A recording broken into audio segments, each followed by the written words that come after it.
as the hours crash.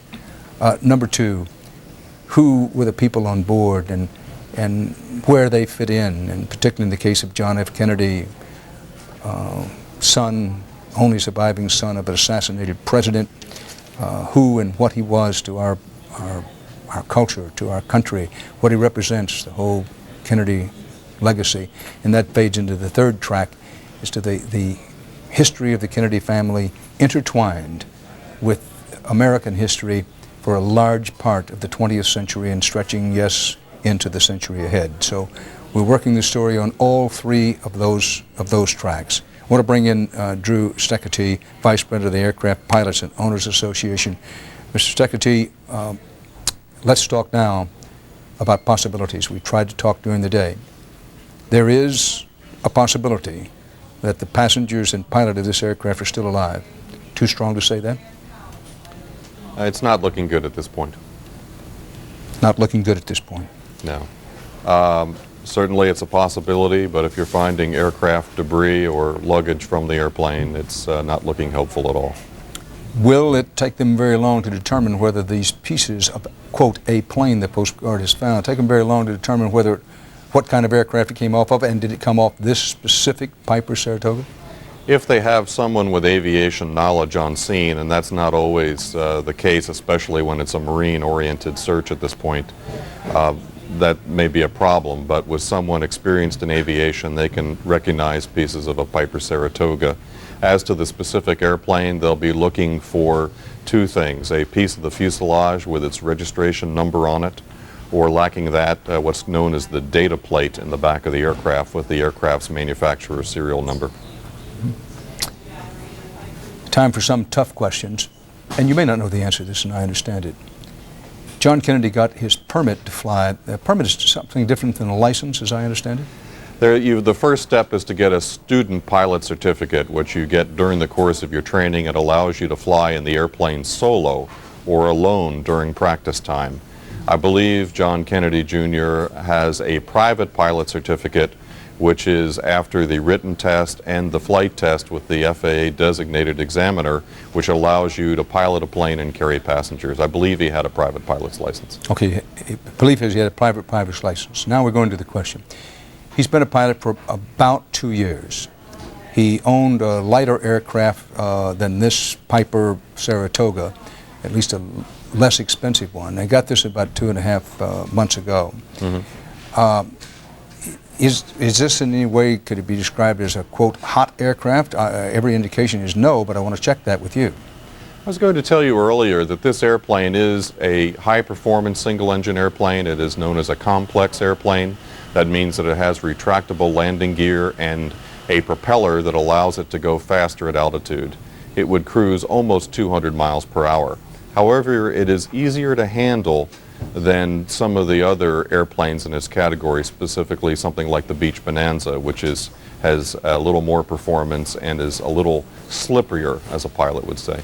I am not asking you about John F. Kennedy Jr., whom I don't think you knew him, did you? We go back to a live picture of the search area. I was going to mention. Go ahead. John F. Kennedy Jr., I did not meet him, but about 6 years after I left my alma mater, Brown University, he chose Brown over Harvard, breaking the traditional choice of the Kennedy clan, and it has brought that institution to major national prominence. This man's symbolic importance can't be overstated. I was going to ask you, not about John F. Kennedy Jr. per se. Young pilot, permitted to fly for 2 years, just stepped up to this aircraft. Anything unusual about such a person flying a plane such as this in the conditions in which he was flying? There may be an element of the mystery involved in the transition to a larger, higher performance airplane. One thing that people may look at if fuel is an issue is the fuel tank switching on this aircraft, which feeds from one tank at a time.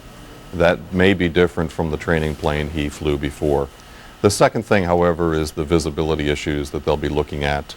If there was low visibility around the vineyard, whether he was navigating along a beach to try to maintain visibility on a dark and almost moonless night, those are things they'll be looking into. Mm-hmm. It's very hard to determine altitude visually at night anyway. And in low visibility haze conditions, it's very, very hard to determine altitude, and you can fly into the ocean.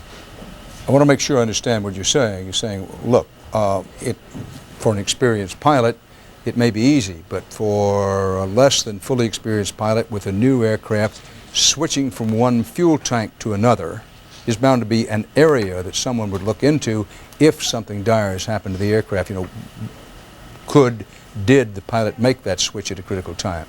If fuel is an issue in the investigation, they will look at the fuel quantity on board on departure.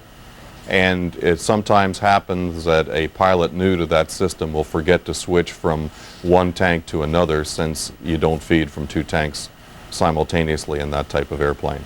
But the other issue is they'll look at operation VFR in hazy conditions over a water environment, which even for an experienced pilot can be sometimes tricky. Thanks. You mentioned that you're a graduate of Brown University, one of the great universities in the English-speaking world, and that John F. Kennedy Jr. had chosen to go to Brown, breaking the tradition of Kennedy's sons going to Harvard, at least in this century. I'm reminded that John F. Kennedy Jr., while he was at Brown, he was interested in the theater, he was interested in acting, and there were reports, I think, that pretty confirmed that he actually wanted to try acting, and that his mother, the late Jackie Kennedy, in effect said, absolutely not. You, of all people, this is a paraphrase obviously, are not going into acting.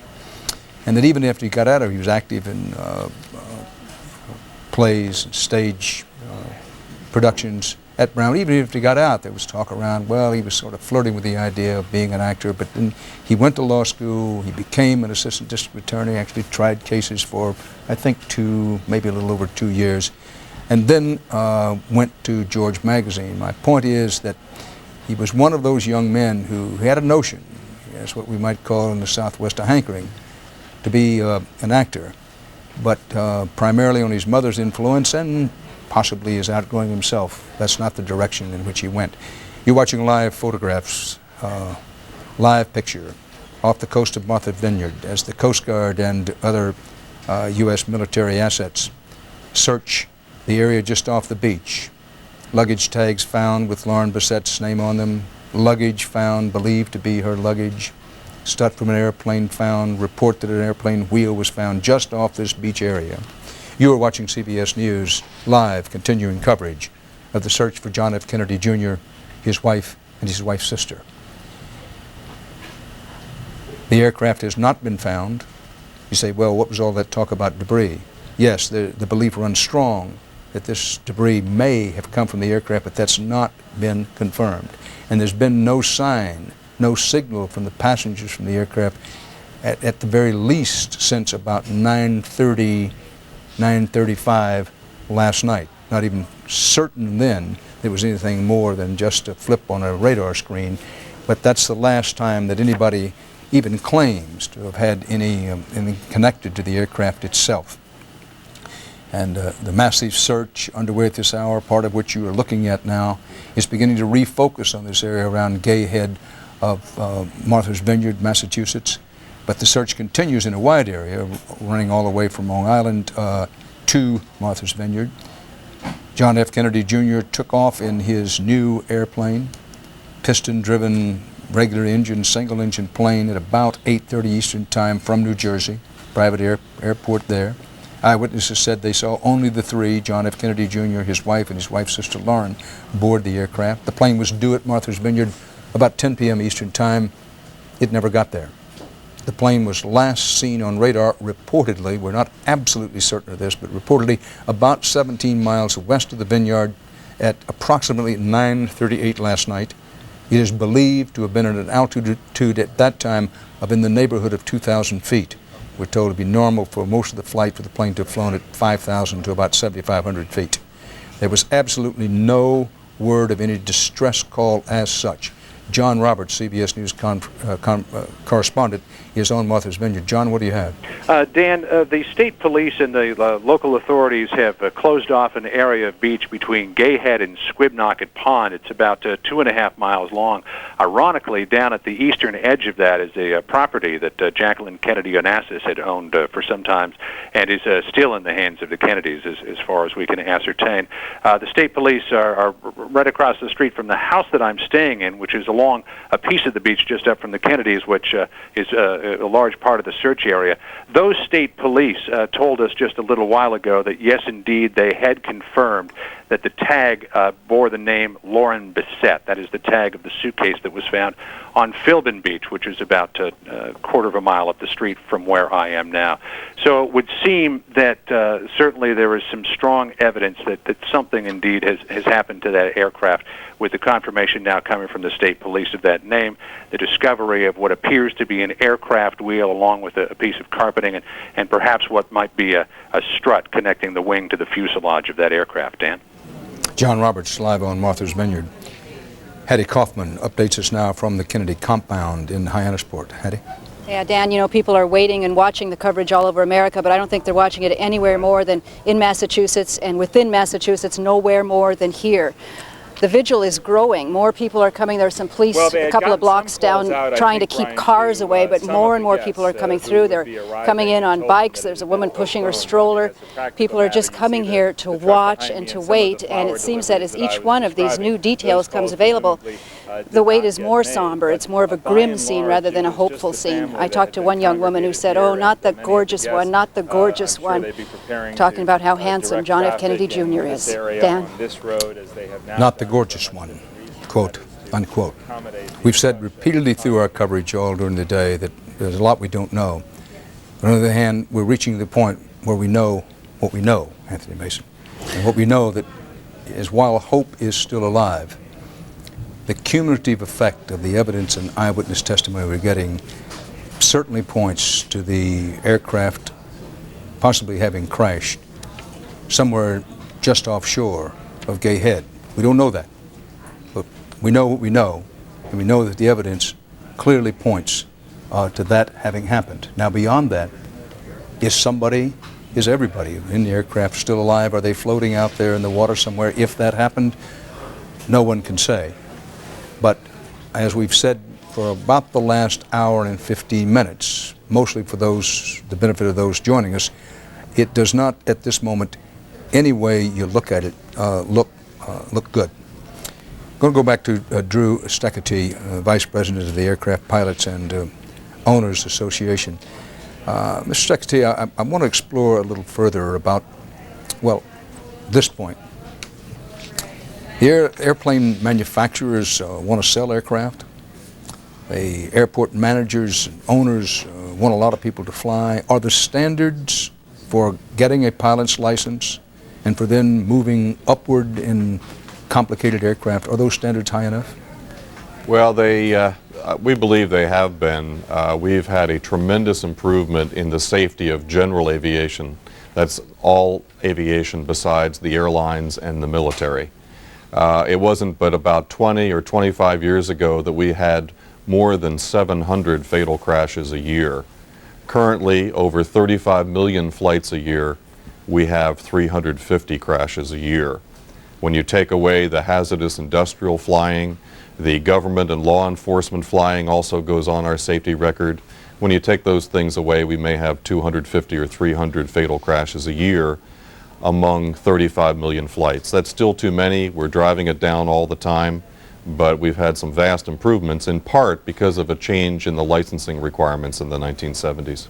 You mentioned something before that caught my ear. You said, well, when all is said and done, when they begin to investigate what happened here, whatever happened to this aircraft of John F. Kennedy Jr., that one of the things that they may look at is, while he had his pilot's license, we believe, been flying about 2 years, he just upgraded to this aircraft. And while it's a very good aircraft, everyone agrees with that, very dependable aircraft, that there are little things when you're stepping up to an aircraft that if you're not really experienced and you don't really do your homework and practice in the aircraft. They're little things that can turn out to be big trouble, as unforgiving as the big sky is. I have in mind, for example, Thurman Munson, long ago, great Yankee catcher, pilot. He stepped up with a jet aircraft, I think it was a Citation aircraft, and in the investigation of what happened to that plane, it was one of those things, well, you had to give it the gas in a certain way. You had to push the throttle in a certain way, and there's a little lag time. He didn't do that as a new pilot in that plane, and it cost him his life and the lives of others aboard the plane. That's the sort of thing you're talking about, is it? Well, it's called transition training, and in the case of Thurman Munson, he was flying with an instructor, and he had also been so busy that he hadn't flown in quite a long time, and that was a very sad incident in the transition from a piston engine airplane to a jet, which is more than the average leap. In the case of going to a Saratoga, it sounds as if John Kennedy was doing the right thing by flying his early hours in the aircraft with a flight instructor. That part of it sounds like he went the extra mile to handle the transition issues. Well, and I can attest to as someone who did not know John F. Kennedy Jr. well, but one who had spoken to him from time to time. He was very thorough in whatever he did. He was very thorough in researching out, for example, the prospects for George magazine. He didn't just plunge into that thing. When he came out of the district attorney's office and decided he wanted to go in the magazine business, he really researched it very, very thoroughly and steeped himself in knowledge about it. And from the testimony of people who do know him well, he'd done pretty much the same thing with this enthusiasm for flying. I'd mentioned before he was once into motorcycles. He loved having the wind in his face and the motorcycle, and it's a natural step. Next thing is, boy, I'd sure like to fly. But he didn't get it in an offhand way from all the available information. That he really did do his homework, and he studied hard, and he practiced a lot. Repeating, we don't know what's happened to John F. Kennedy Jr., nor the two passengers who are known to have been with him. But Anthony Mason, as we watched those pictures from up at Martha's Vineyard, the thought occurred to me, it may be a while before finally, definitely, anybody can determine what's happened. The fact that they found debris and they believe that the debris probably came from the airplane, even if it turns out it did come from the airplane, it may be a long while before they can determine what happened to the people on board. That's right, Dan. At this hour, all we have apparently is a luggage tag with Lauren Bissett's name on it. We've been saying her name now for a couple of hours. There's not that much we do know about Lauren Bissett.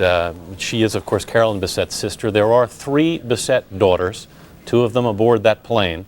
Lauren was one of twin sisters who were about 18 months older than Carolyn Bissett.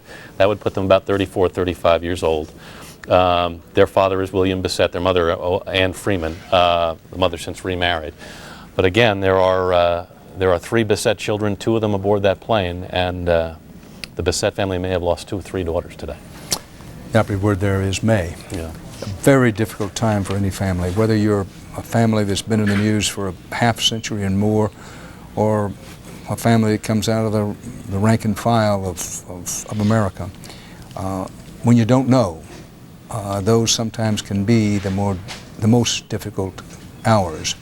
And as Hattie Kaufman was reporting from Hyannisport, things have moved in the Kennedy compound today. First, they have to cancel plans for the wedding that was to be held early this evening, the wedding to which John F. Kennedy, his wife, and his wife's sister were flying.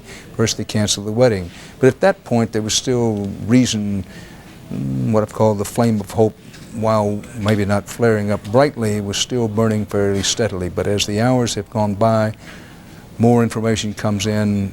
The inescapable tentative conclusion that whatever has happened, it can't be good, is corrosive, tremendously corrosive on the emotions of the family, for the Bissett family and for the Kennedy family, for all of the family and friends.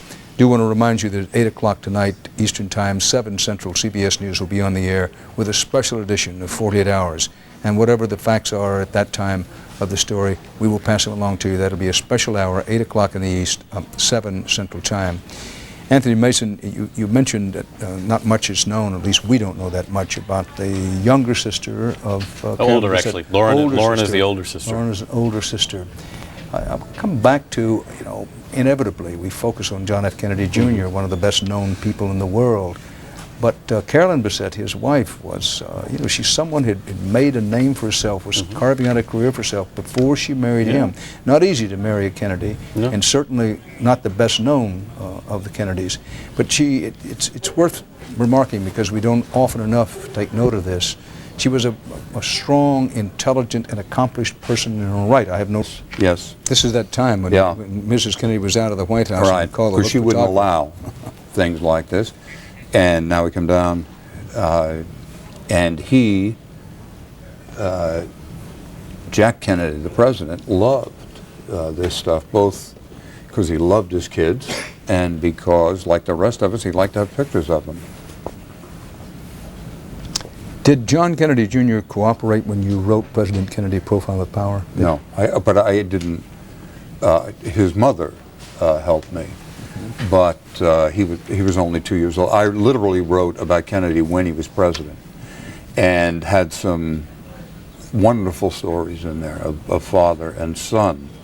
The one, other people are going to remember these pictures. I, who kind of lived vicariously as a writer with Jack Kennedy, the father, for 5 or 6 years, remembered a story which was in the diaries of David Ormsby Gore, the British ambassador, who was a great friend and another new generation figure. And he wrote in his diary the scene down at Palm Beach where Kennedy was teaching young John to swim a little bit. John Kennedy was a great swimmer. And in doing it, when John went to get to the pool, he pulled down his pants, so that just his, his little buttocks are there, and young John said, "Naughty Daddy." He was only 2 years old. "Naughty Daddy." And John Kennedy, the president, said, "Who are you to talk that way about me?" And young John said, "You're a poo-poo head." And Jack Kennedy, the father, said, "You're calling the president of the United States a poo-poo head? You're going to pay for this, young man. You're going to pay for this." That night at dinner, when the children came in, Kennedy was with friends and with cabinet members, when the two kids came in to say goodnight, Carolyn went around and said goodnight to everybody at the table, and young John went around and said goodnight to everybody at the table. Then he stood for a moment in the doorway of the dining room and got his father's attention and said, "You're a poo-poo head," and then ran like hell, which was the appropriate thing to do. So that's the way I remember him, but he was obviously not part of the politics of the day.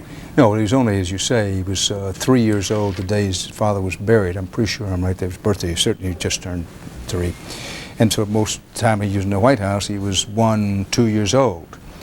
And if he had any memory of that, it would be only the vaguest of memories. We talk about it now, we show the pictures. These are images that are part of American history, part of the legacy, part of the mystique of Camelot. And John F. Kennedy Jr. was the inheritor of the myth of and the legend of Camelot, and now they are searching for everybody. We were the inheritors. You don't see him as the inheritor. No, he was out there. Now this is obviously going to continue the legend for a couple of generations, but it was our legend, our mythology, not his, and we seized on him to continue it. Good Later, point. in the last couple of years when he brought out the magazine, he may have traded on it a bit, but we found him, he didn't find us. Very strong point. Dick, if you can stick around, I'd love to talk about some more. I want to bring our viewers up to date on what we know about this story. The belief runs stronger by the minute that the aircraft of John F. Kennedy, contact was last made with it at an altitude of about 2,000 feet near the Martha's Vineyard Airport. A massive search is underway. It's getting larger as the hours go by, and the main area of search is centering down more and more on the Gay Head area of Martha's Vineyard, Massachusetts, because that's where some debris has been sighted. The Coast Guard has been very careful in its wording of what kind of debris, but at this hour it is widely believed, based on eyewitness testimony and more than one, luggage tags with the name of Lauren Bessette, the sister of John F. Kennedy Jr.'s wife, who was aboard the aircraft. Luggage tags with the name on it found along a Martha's Vineyard beach. Off the beach, luggage was found. The Coast Guard won't tell us much about that luggage, saying quote, we need to talk to some family members, the inference being some Kennedy family members about it. But according to one police source, one private outside police source, that luggage contained some things that belonged to Lauren Bissett. Then there's the question of debris from a plane. Mark well, we don't know whether it was a Piper Saratoga, which is the kind of plane being flown, and even if we did know that, we wouldn't know, not right offhand, and we don't know at the moment whether it was the Piper Saratoga, but the debris from some aircraft has been found. A stud from the plane, a wheel was reported. There's no confirmation anywhere that it was John F. Kennedy's plane, but hope, while still alive, is fading. Kennedy, his wife, and her sister took off from Caldwell, New Jersey about 8:30, bound for Martha's Vineyard. The plane never got there, and that's pretty much where we are at the moment. Now, in our conversation with Dick Reeves, we said it's still early in the story. No official announcement of a crash has been made, and we want to repeat that now. There's been no official announcement about any crash. With that in mind, we go to Washington, where Bob Orr is going to point out for us that it's possible in circumstances like this that you never know what caused an accident, potentially in others. So we have the prospect here of yet another Kennedy mystery. With that as background, let's go to Bob Orr. Bob? Dan, it's a very good point. I mean, we have to say at this hour, no one in an official capacity has confirmed that the plane has crashed. But if the plane has crashed, and we emphasize again, if that's indeed what has happened, there is a very good chance, in fact, some might say even a likelihood, that we won't know why. Now, here's part of the problem.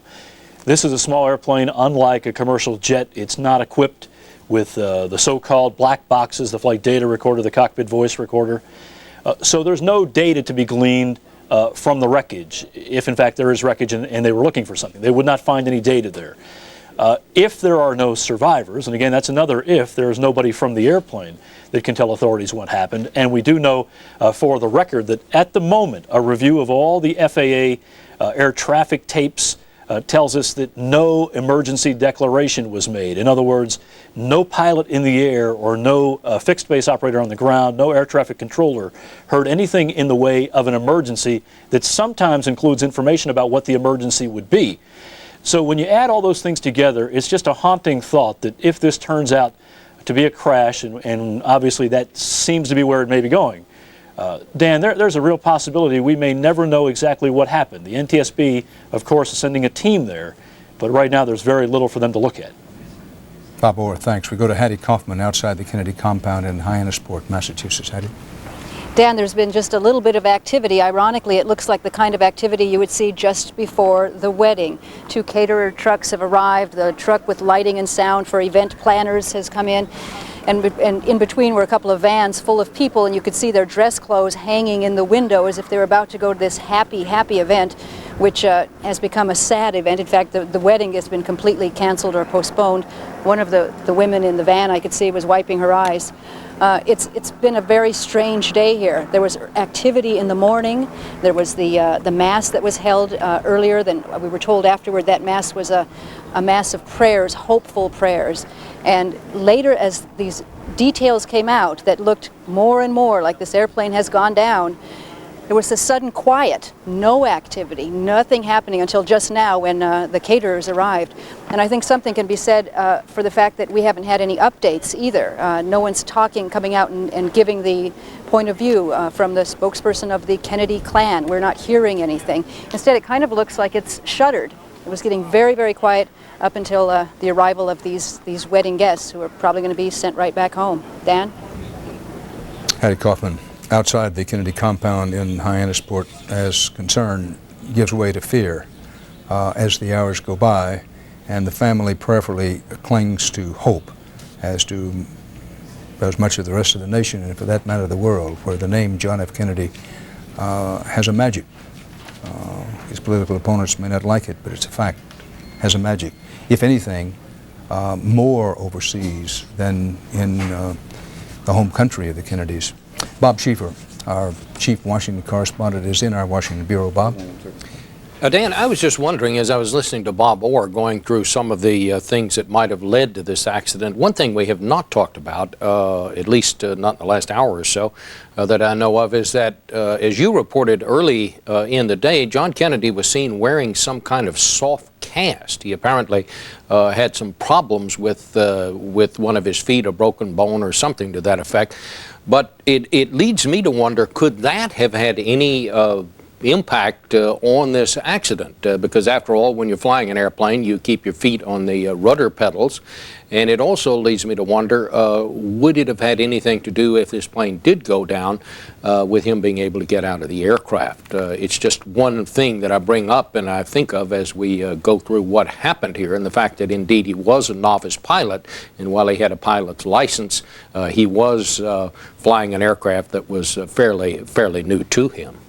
Well, and the questions cascade, Bob. What, if any, factor did that haze, the deepening haze of the night play? We've said it before, but bears repeating now, one for emphasis and then also for folks who are just joining us, that while the weather overall in the Northeast was clear, it was basically a moonless night. I think we're quite a ways from the full moon. You say, well, what difference does that make? Well, when you make this kind of flight in this kind of aircraft with his kind of experience, you are on this kind of flight hoping to fly sight, so-called sight flight, where keeping an eye on the horizon, being able to measure yourself with the moon and the stars gets to be fairly important. And this haze, which we haven't mentioned in a while, although we mentioned it this morning, there was haze, and considerable haze, getting thicker toward the Martha's Vineyard Airport during the evening hours in which he was flying. And in such a thick haze, disorientation, even disorientation of whether the airplane in extreme cases is flying on a level or on its side or upside down is possible. But all these are questions that cascade. We don't have any answers to these questions because we still at this moment have so few facts. Richard Reeves, Kennedy biographer and author of the book President Kennedy, A Profile in Power. We've talked about the legacy, and now we have a mystery. Maybe it doesn't last very long this afternoon, maybe it goes for days or weeks, but mystiques are often built on a foundation of mystery, and here again we have a mystery involving the Kennedy family that only strengthens the mystique. It's amazing to me how the legend moves on and becomes part of each generation. I hated the movie, but Oliver Stone's Kennedy had a great deal to do with the fact that people who now are in their early 20s have great interest in the mysteries of the Kennedys. And this event is probably going to take it through another generation, and it's one of the great sagas. You can't invent a family saga as good as the Kennedys. And if Joe Kennedy and John F. Kennedy made a decision to make themselves and their line famous for as long as they could, they did that. But the price they're paying is horrendous, because there seem to be tensions and demons in that family that most of us don't live with, because there are greater pressures on you if you're a Kennedy. Greater pressures, if, for instance, if you're learning to fly, which I've done. It's not that, like, John F. Kennedy Jr. was just another guy wandering around the airport. Now, how do people react to that? Do they not want to tell him if there's an isolation of the presidency, as you know. There may be an isolation of famous presidential heirs, and that they kind of believe they can do anything. And he was a very accomplished young man. But flying a plane is not just anything, and I'm not sure these are not some of the prices you pay for being famous, that the privacy that you have to fight to get can cost you. You don't have as many friends as other people, particularly if you have a big family, and people persuade you you're pretty good. People persuade you can do this, you can handle this. And I think there may be some of that, but there is no doubt the charm of the man, the beauty of the man, the story of the man. This is the son, again, like his father, will be forever young. And he gave the lie to the suspicion of some, well, he's going to be a front man for this magazine, quote unquote. He was much more than that. He really believed in the magazine, believed in the magazine's mission as he saw it, to fill something needed in reporting how politics overlaps sociology in the culture. But should he have chosen at any time to get into politics, it would be hard to bet against him. However, you thought about his own personal politics, which that speech he gave at the 1980 convention was very much like the talk that his uncle, Senator Ted Kennedy, gave just the other day when he was trying to get the Congress to approve a so-called Patients' Bill of Rights. It was almost, it's hauntingly similar to it. Listen, we can't forget the poor, we can't forget the disenfranchised, we dare not pass them by. There's an element in politics which is the same as being a movie star or a celebrity or famous in the media. And I have a feeling that George Magazine would not have existed or survived without him, so that whatever gifts of promotion he inherited genetically, he used them well. But he found a way to be a player in things that he or other people thought were important without taking the awful risks that politicians take. The fact that one word, one day, one vote, and you're finished. So that I have two feelings about the job he did with George. One is it made him a player in the world that his father would have respected, without having to go through the endless series of small humiliations that campaigning really is, and the begging for money. And anyway, under new campaign laws, you have to pay the money back. His father and his brother tried to run campaigns pretty well without getting the money, borrowing the money, and then not paying it back. But there he was, within the circle of serious people about serious issues, without taking that god-awful risk, which in his family includes assassination. And second, in an ironic way, he was living out the end of his father's life, the life his father was never able to have. Because I think the odds were pretty good that after he was president, John Kennedy, who would have left the White House after 2 terms at age 52, intended either to buy a newspaper or to start a magazine. That's right, he'd said that. It was a way to have freedom and also to be serious and say what you have to say. And ironically, his son at one point in life turned to that. Very good point. Reminded again that we were talking about he was the first Catholic to be elected president, first president born in the 20th century. And he was not the youngest man to and he was assume the youngest man elected, wasn't he? Elected. Teddy Roosevelt got the presidency on assassination of McKinley, but he was first elected, youngest elected president, and the second youngest man ever to hold the office. Easy to forget all those things, and I had for the moment at least forgotten that President Kennedy did say and indicate he'd like to own a newspaper or a magazine, be in the print thing. Hadn't thought about that. I want to go back to an interview. You're talking about how he handled himself when John F. Kennedy Jr. launched George Magazine. I went over to George Magazine and interviewed him at that time, and want to give you a sense of what it was like to be in the room with him then, because he'd grown since that 1988 convention. Here's a piece of that interview. Well, I think that in the same way, this is a magazine about politics, and politics was something that I knew about. We grew up in a household where words and books and magazines and were always around, and we weren't allowed to watch television too often, but we were allowed to read magazines. So it's an area where I'm comfortable, and it's something that I always looked at magazines growing up, and I always kind of felt, and I always sort of had this. I feel like my partner and I, when we got this together, it was sort of an expression of each of our collective expertise. He's very much very adept at marketing, and I knew something about politics and something about words, and together, we were able to do this. And it's there's this feeling that for both of us that we had this in us for a while. We had this in us for a while. Dick Reeves, you noted, and it's true, that one reason some men didn't like John F. Kennedy is, darn it, he seemed to get better looking as the years went by. Right. He was a beautiful child, but if anything, he became an even handsomer man. Yeah. Well, as life started to tell its story on his face, he got handsomer. Would that it happened to the rest of us, but but you see, when he was a young, beautiful man, he was 26 years old in Atlanta, as I recall. He is beautiful but not interesting.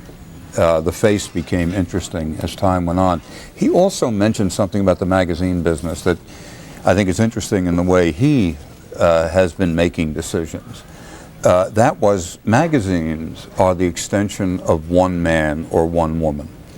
They are an extension of Tina Brown or of Jan Wenner or Henry Luce or Harold Ross and then William Shawn or Clay Felker. That's what makes a magazine go. And he was growing to the point where, because in the beginning, power was very diffused at that thing. At some point, at some point he realized that he was the real attraction. It wasn't the idea, it wasn't the art direction. It was people were interested in John Kennedy's view of the world. And as they were interested in Harold Ross's or Henry Luce's.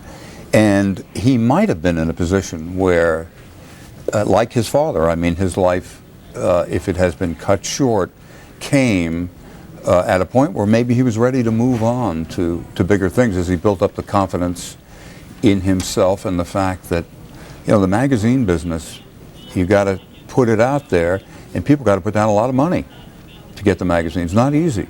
And if people, I don't know what George cost, probably $3.50, $4. But if that's a lot of money. If people were laying it down, they were not laying it down because the cover was good. They were laying it down because they were interested in John F. Kennedy Jr. and he was becoming a more and more interesting man. True enough. As the search goes on for John F. Kennedy Jr. and the aircraft in which he, his wife, and his wife's older sister, Lauren Bissett, took off from Caldwell Airport in New Jersey about 8:45 last night, and not to be heard from, certainly not to be heard from at the latest after about 9:35 or 9:40 p.m. And now count the hours. It's been 12, 16 hours minimum that this plane has been missing.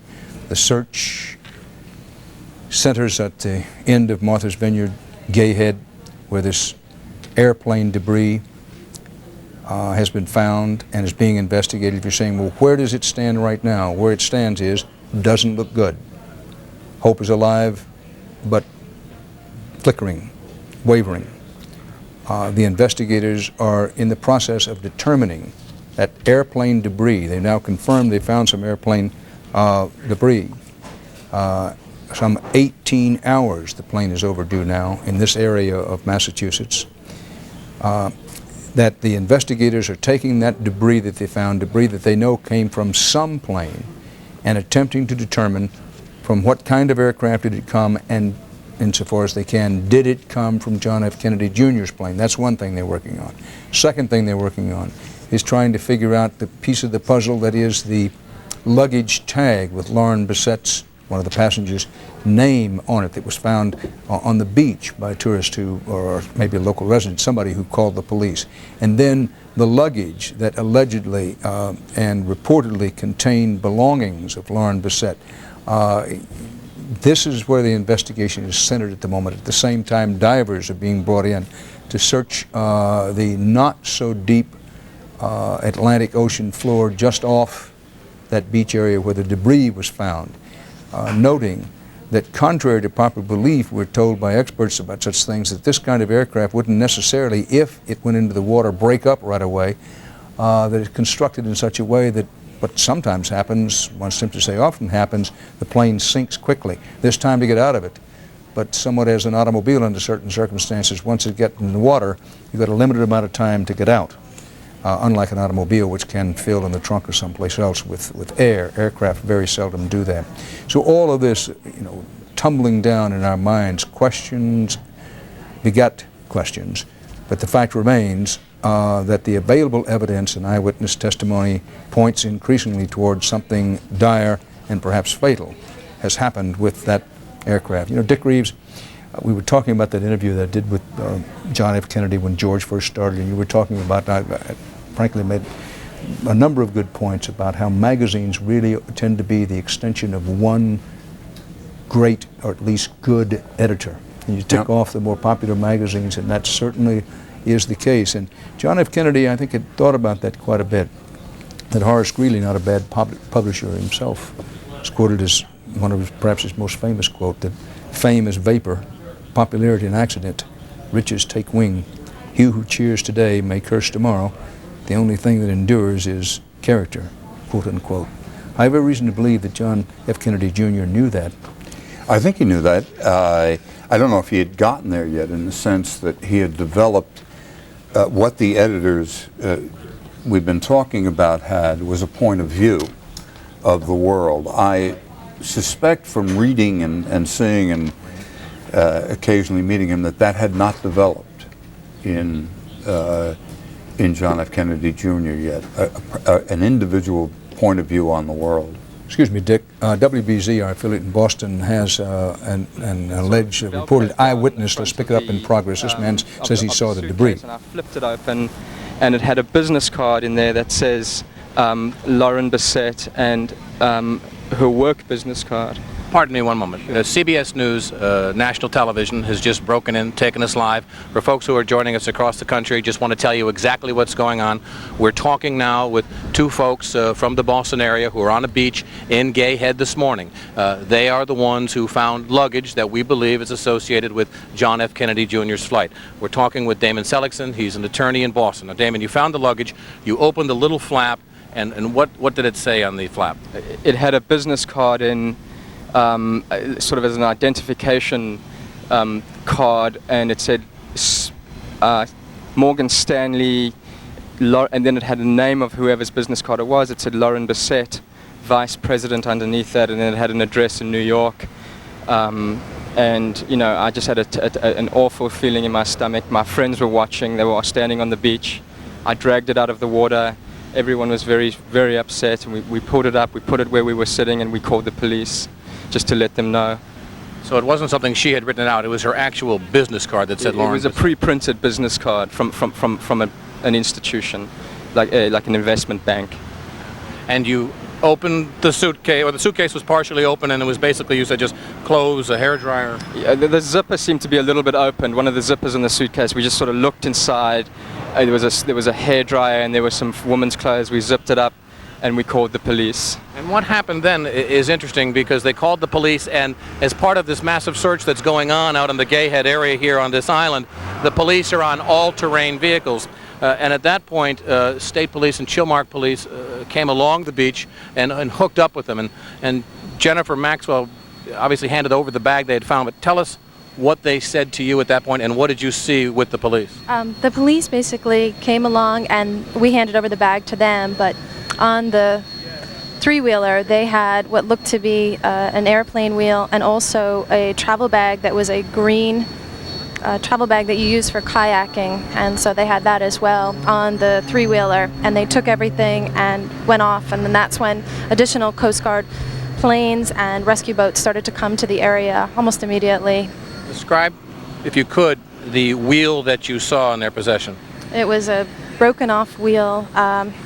It had a lot of sand and debris on it, and I think you knew what it was.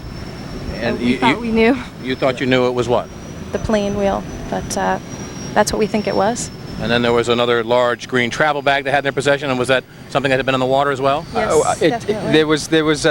It seemed like an equipment bag, and it was green, and it had a zipper around it, and it looked like something that you would keep kayaking or some kind of outdoor sporting equipment on, and that was on the back of the three or four wheeler that the police on the beach were on, and there was a wheel that seemed to be part of an airplane, you know, strapped to that, and they came over, and that's when they took the luggage that we had found on the beach. And you said shortly thereafter, within minutes of the discovery that you made here, the whole scene at the beach changed. Tell him, Mr. Meany. Yeah, there were people sort of, you know, in pockets lying and enjoying the beach, and over, you know, next short time, more and more sort of search party people and police, and you know, it seemed like everybody, and there were helicopters flying over and sort of descended on that immediate area, and they started to move people off the beach, and I think they actually closed down the beach, or that's where we were lying in the sun today. So, Jennifer? They also, one of the helicopters seemed to focus in on one particular area. They had been searching around and then narrowed in to the left of us and sort of started to hover down real low for a while. And then that's when they became very forceful about asking us to leave the beach. They wanted no one around, and so we left, but they had seemed to narrow their search to one particular location left of Moshep Beach. Now, Damon, you told me that this was hard for you to find this bag.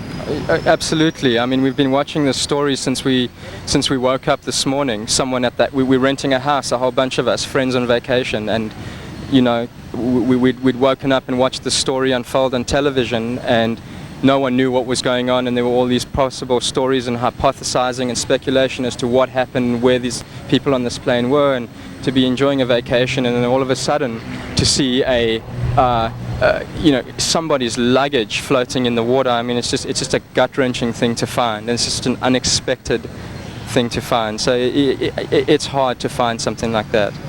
The police, they just basically took it and you're done with them at this point? They just took my name and said, you know, who found it, and we said all of us, and they took my name, and I believe, yeah, they took it, and then they cleared off the beach.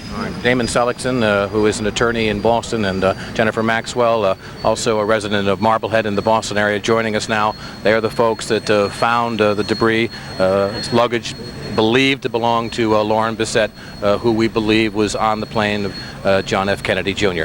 For now, live at the West Tisbury Airport, let's go back to Liz and Casey in the studio. Our affiliate WBZ in Boston, excellent interview by the reporter there with these two people who found, as you heard, we picked up in progress, you pretty much make out what had happened there. They found pieces of luggage, and he was describing the card with Lauren Bissett's name on it. Now, let's pause. For those of you who have tuned in to see golf, I don't know the other way to say it, there isn't any, and isn't going to be any. The American Senior Open, which we at CBS had hoped to carry at this time and planned to carry, will not be carried by us today. We hope you understand that we're a hard news outfit. This is breaking news, big news any way you choose to deal with it, and our live coverage is going to continue. We will not be broadcasting the golf tournament. It isn't a case of, well, it may be on later on. We're just simply not going to be broadcasting it. That decision has been made so we can continue live coverage of the disappearance of John F. Kennedy Jr., his wife, and his wife's older sister, Lauren. We'll continue this coverage until we know what has happened. Now, I understand you may be saying, well, it's pretty clear what has happened. Again, experience teaches that frequently what we think we know, we don't know. We will have a special edition of 48 Hours tonight at 8 o'clock Eastern, 7 Central Time. By that time, a lot more will probably be known, the dimensions of which is no way to predict. At this moment, we know what we know, and we know that the probability has increased that John F. Kennedy Jr.'s plane crashed, and the probability has increased that it crashed at sea, perhaps close to a beach. But those are probabilities, those are not facts. The probabilities is based, if you look at this as a police beat story, which in many ways it is now, missing persons, missing plane, little by little, small piece by small piece of testimony by small piece of testimony, putting together the puzzle. That's what the local police, the Coast Guard, and others searching for John F. Kennedy Jr.'s plane are in the process of doing at this moment. Yes, everybody wants more rock-solid information, but at this hour, there's very little coming. However, that kind of eyewitness testimony, those two young people who actually saw the luggage that the authorities now have in their custody, is very valuable. You will note perhaps that they also, these eyewitnesses, described pieces of what they said that they were certain in their own minds were pieces of an aircraft that they also saw in the custody of the police. And that material is now being gone over by investigators as the search for additional pieces of evidence and additional eyewitness testimony goes on, including the search for when exactly was the last time radar had this aircraft, any radar data. It's believed that about 9:35, 9:39 last night was the last time that the plane appeared on radar, but even that much We do not know for certain. Now, Bob Orr is back in Washington. Bob, it's my understanding there's no additional official information that has come out in the last few minutes. I know you've been working the phones, but let's try to pause for a second while reminding those who tuned into the golf tournament, once again, we aren't going to carry the golf tournament. Sorry, we don't like to do this, but we hope you understand the golf tournament is going to be on. Now, Bob, let's pause, take a deep breath. The most important question hanging out there besides, well, what did happen to the aircraft? Let's tick off the top three just now. Well, Dan, we know that the airplane left West Caldwell, New Jersey last night just after 8:30, between 8:30 and 8:45. We know it's about an hour, 15-minute flight if everything goes all right. Sometime after midnight last night, the Kennedy family, very concerned that the plane had not arrived, notified the FAA. The FAA in turn notified the Coast Guard, and a search and rescue mission was begun at about 8 o'clock Eastern Time this morning. To date, the airplane has not been found. I have to repeat, to date, the airplane has not been found. We've heard the eyewitnesses tell us, and the Coast Guard confirms that some artifacts from the airplane, we believe, have been located. That includes the luggage with the name tag Lauren Bissett, which would be Carolyn Bissett Kennedy's sister. But the official confirmation is not yet forthcoming. Now, I've been told in just the past couple of minutes that some progress is being made in the search, and not to be too mystical about it, but we're told within a few minutes there may be some harder information. And of course, as soon as we get that, we'll bring it to you. I'm also told that there is in the planning process now a news conference with the Coast Guard, perhaps around 5 o'clock Eastern Time this afternoon, and I'm hoping that maybe we'll have some definitive information then, Dan. Thank you, Bob Orr. Dick Reeves' biography of the Kennedys, I want to come back to you in a moment. You know, you search through Greek mythology, about which I'm not an expert, and you have to say to yourself, this is the kind of thing, I don't mean this story, but the ongoing saga of the, quote, star-crossed Kennedys is the kind of thing that made Greek mythology survive through the ages. And I've heard it said, and we face something like this, whatever this story turns out to be, even if it has the happiest of endings, it's woven into this tapestry, getting to be a very large tapestry of the myth of Camelot, and it's the kind of thing that lasts through the ages when much of what we think is important disappears or turns out to be a half line in future history books. This is the kind of thing, the Kennedy legacy, that tends to endure, whether we like it or not. I think there are a lot of reasons for that, but one of them is, as you hope, particularly earlier, hoped that these people were going to show up on an island, little Gilligan's Island off. You remember that did happen once in our lifetimes, if not of many of the viewers, that Ernest Hemingway was reported dead in an airplane crash in Africa, I believe in 1954. And after several days he came out and used the Mark Twain line that reports of my death have been greatly exaggerated. But it's an odd coincidence that Hemingway's papers are in fact in the Kennedy Library up in Boston.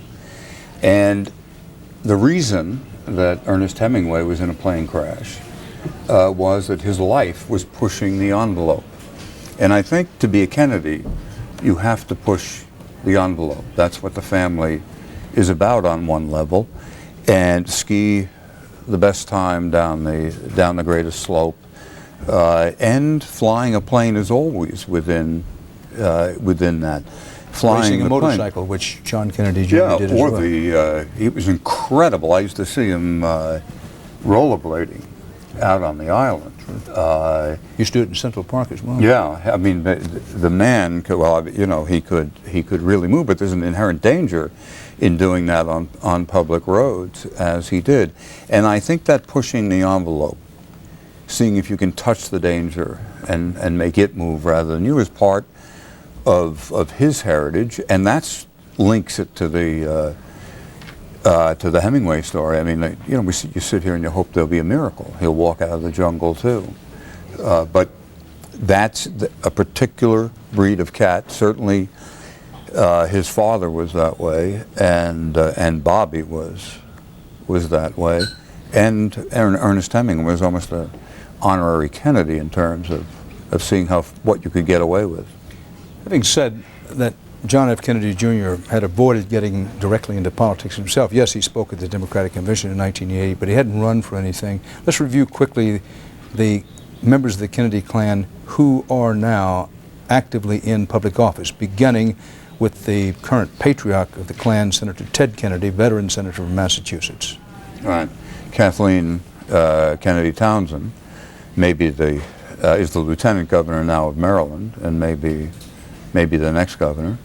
And then there are two more, right? Two of Teddy's children, one in Congress, and one, if I remember correctly, in state legislature in Rhode Island. Sure. It is the family business, after all, and they're awfully good at it. The interesting thing, you can't help but speculate as a human being, and there will be a great deal more attention will now shift. If John Kennedy, young John Kennedy, is gone, then attention is going to shift to more and more of these people, probably beginning with Rory, whose wedding was today. And on a less elevated level, the rest of us aren't Kennedys, but it's not hard to know what wedding gatherings mean to a family and what that is privately, the way families regenerate themselves. And to have something like this, I mean, there's birth, there's weddings, and there's funerals. To have them, if this is what happened, come together like this, has to touch the heart of anybody who has a family. And leave scars. What do these people sitting there, what are they doing right now? I mean, your heart goes out to them. Yeah. And this kind of thing leaves scars for a very long time. John F. Kennedy Jr. has been in the public eye since he was an infant, not in public office, but in the public eye. In an interview I did with him a few years ago, I asked him what it was like to be a Kennedy, and this was his answer. What's the best thing about being John Kennedy Jr.? Well, I think that, I've been lucky enough to have a lot of opportunities, and being able to, and feel very fortunate that there is this sort of inherent energy associated with it that allows me to move things along in ways that maybe other people would not be able to. And it's something I'm very respectful of, I think. You have to be. But it exists, and it takes a while to figure out how to manage it and mold it and address it, but it is there. So I think that peculiar aspect is probably one of the best things, and I think my family is certainly the other one. John F. Kennedy, as he began George magazine a few years back, WBZ-TV, our CBS News affiliate in Boston, reports now that there are 2 reports of low-level flying aircraft last night near Martha's Vineyard. Remember, that was the destination to which John F. Kennedy was flying. Now, one of the reports comes from a fisherman last night, a fisherman near Gay Head. This fisherman is quoted as saying that between 9:30 and 10 p.m., keep in mind that the estimated arrival time for John F. Kennedy at Martha's Vineyard was to be in the area of 9:30 to 10 p.m. This fisherman says between 9:30 and 10 p.m. he saw a low-flying aircraft at what he judged to be 20 to 40 feet above the water. That's really getting down near the water. Now remember other things that we know. It was a hazy night, particularly dark night, not a moonlit night, and the haze was reported around the Martha's Vineyard airport. It has variously been reported as thickening. Haze is not fog, but inexperienced pilots, of course, can deal with it, but John F. Kennedy Jr. Got his pilot's permit to fly, the first permit, we believe, just a little over 2 years ago. So in that kind of condition, especially dark night, especially hazy night, we have a fisherman's report that he heard an aircraft. Was it John F. Kennedy Jr.'s plane? We don't know. At this point, there's no way of knowing, but this fisherman says he heard one off Gay Head flying only 30 to 40 feet above the water. Now, you put all that together, and the possibility, there's certainly a possibility. We know from flying in haze that pilots can get disoriented about direction and other things when they're flying through that kind of haze. And the reason this eyewitness testimony, and remember there are 2 eyewitnesses, we quoted mostly the fishermen, the 2 eyewitnesses talk about a low-flying plane between 9:30 and about 9:45 or so, that this was is in the area where this debris debris from an airplane. We don't know whether it was John F. Kennedy's airplane or not, and debris that includes some of the belongings of Lauren Bissett was found. So again, trying to piece together pieces of the puzzle, these are some additional pieces. Now, Buddy Tyler. Buddy Tyler, CBS News cameraman and reporter for us today, is in a boat in the search area of the waters off Martha's Vineyard. And Buddy, if you hear us, come in and tell us what you know. Yes, Dan. Good afternoon. Right now, we're about a mile south of Martha's Vineyard at a place called Gayhead. There are 3 Coast Guard 41-foot cutters in a search grid, and there's also a Coast Guard helo, which is doing a fly grid pattern. Now, we've heard through the radio that's the Coast Guard radio, that one of the cutters has picked up some foam particles, and they also have picked up a panel from a airplane, a small airplane, but they have not yet identified any of this material to be from John F. Kennedy Jr.'s plane. Buddy, what else are you hearing out there that you think might be of importance? Right now, we're just getting transmission. They're doing grid searches. There's a number of ships past the horizon that we don't see that are involved in this, and it seems like there's just a whole bunch of people out here looking for this plane. Well, there's got to be. Buddy, hang on for just 1 second. Let's go to Bob Orr in Washington. And Bob, Buddy Tyler reports from the scene that they picked up, whether it's the Coast Guard or some other searcher, they picked up a panel off of a plane. Question, how long is it going to take to determine whether that panel came from a Piper Saratoga and whether it came from John F. Kennedy Jr.'s Piper Saratoga? Well, Dan, I mean, really it depends on where the panel on the plane came from. They might be able to determine fairly quickly if it came from a Piper Saratoga, but unless they got very lucky and got part of a tail number or some kind of identifying number, it may be virtually impossible in short order to say it came from a specific Piper Saratoga.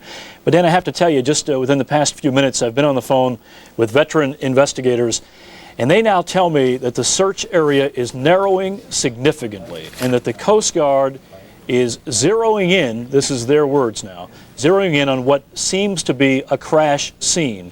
And it's possible, I emphasize only possible, that within the next hour or so, and in fact the phrase perhaps even in the next several minutes, the Coast Guard may be able to confirm for us after all of these hours that there has been a plane crash. But at this point, we must be very, very careful to go slow enough to say that that has not yet been confirmed. But all the signs seem to be pointing that way. And I can say this, one more sign pointing that way is just within the past couple of minutes, a second contingent of NTSB investigators has been summoned to the scene.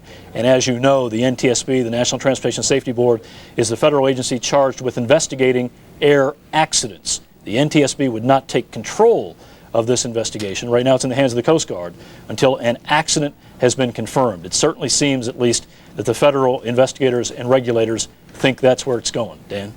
Bob Orr, also in Washington, and we've used him as a resource today and appreciate it very much.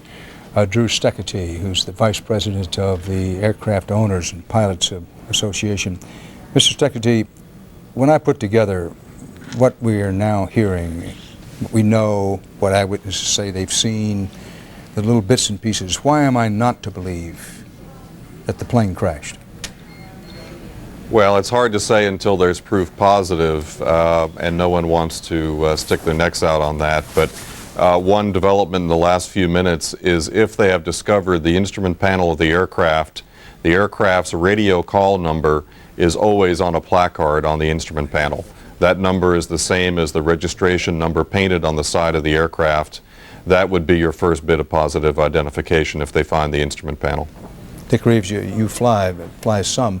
Instrument panel can cover a lot of... Well, the word panel can cover an awful lot. I think, I'm assuming that Mr. Tyler would have said instrument panel if that's what he meant. I mean, instrument panel would be definitive almost immediately. I suspect it was just a panel in the sense you have a door panel in the car or someplace else. I may be wrong, but I suspect that's... I'd love to hear him talk about how you land a single-engine plane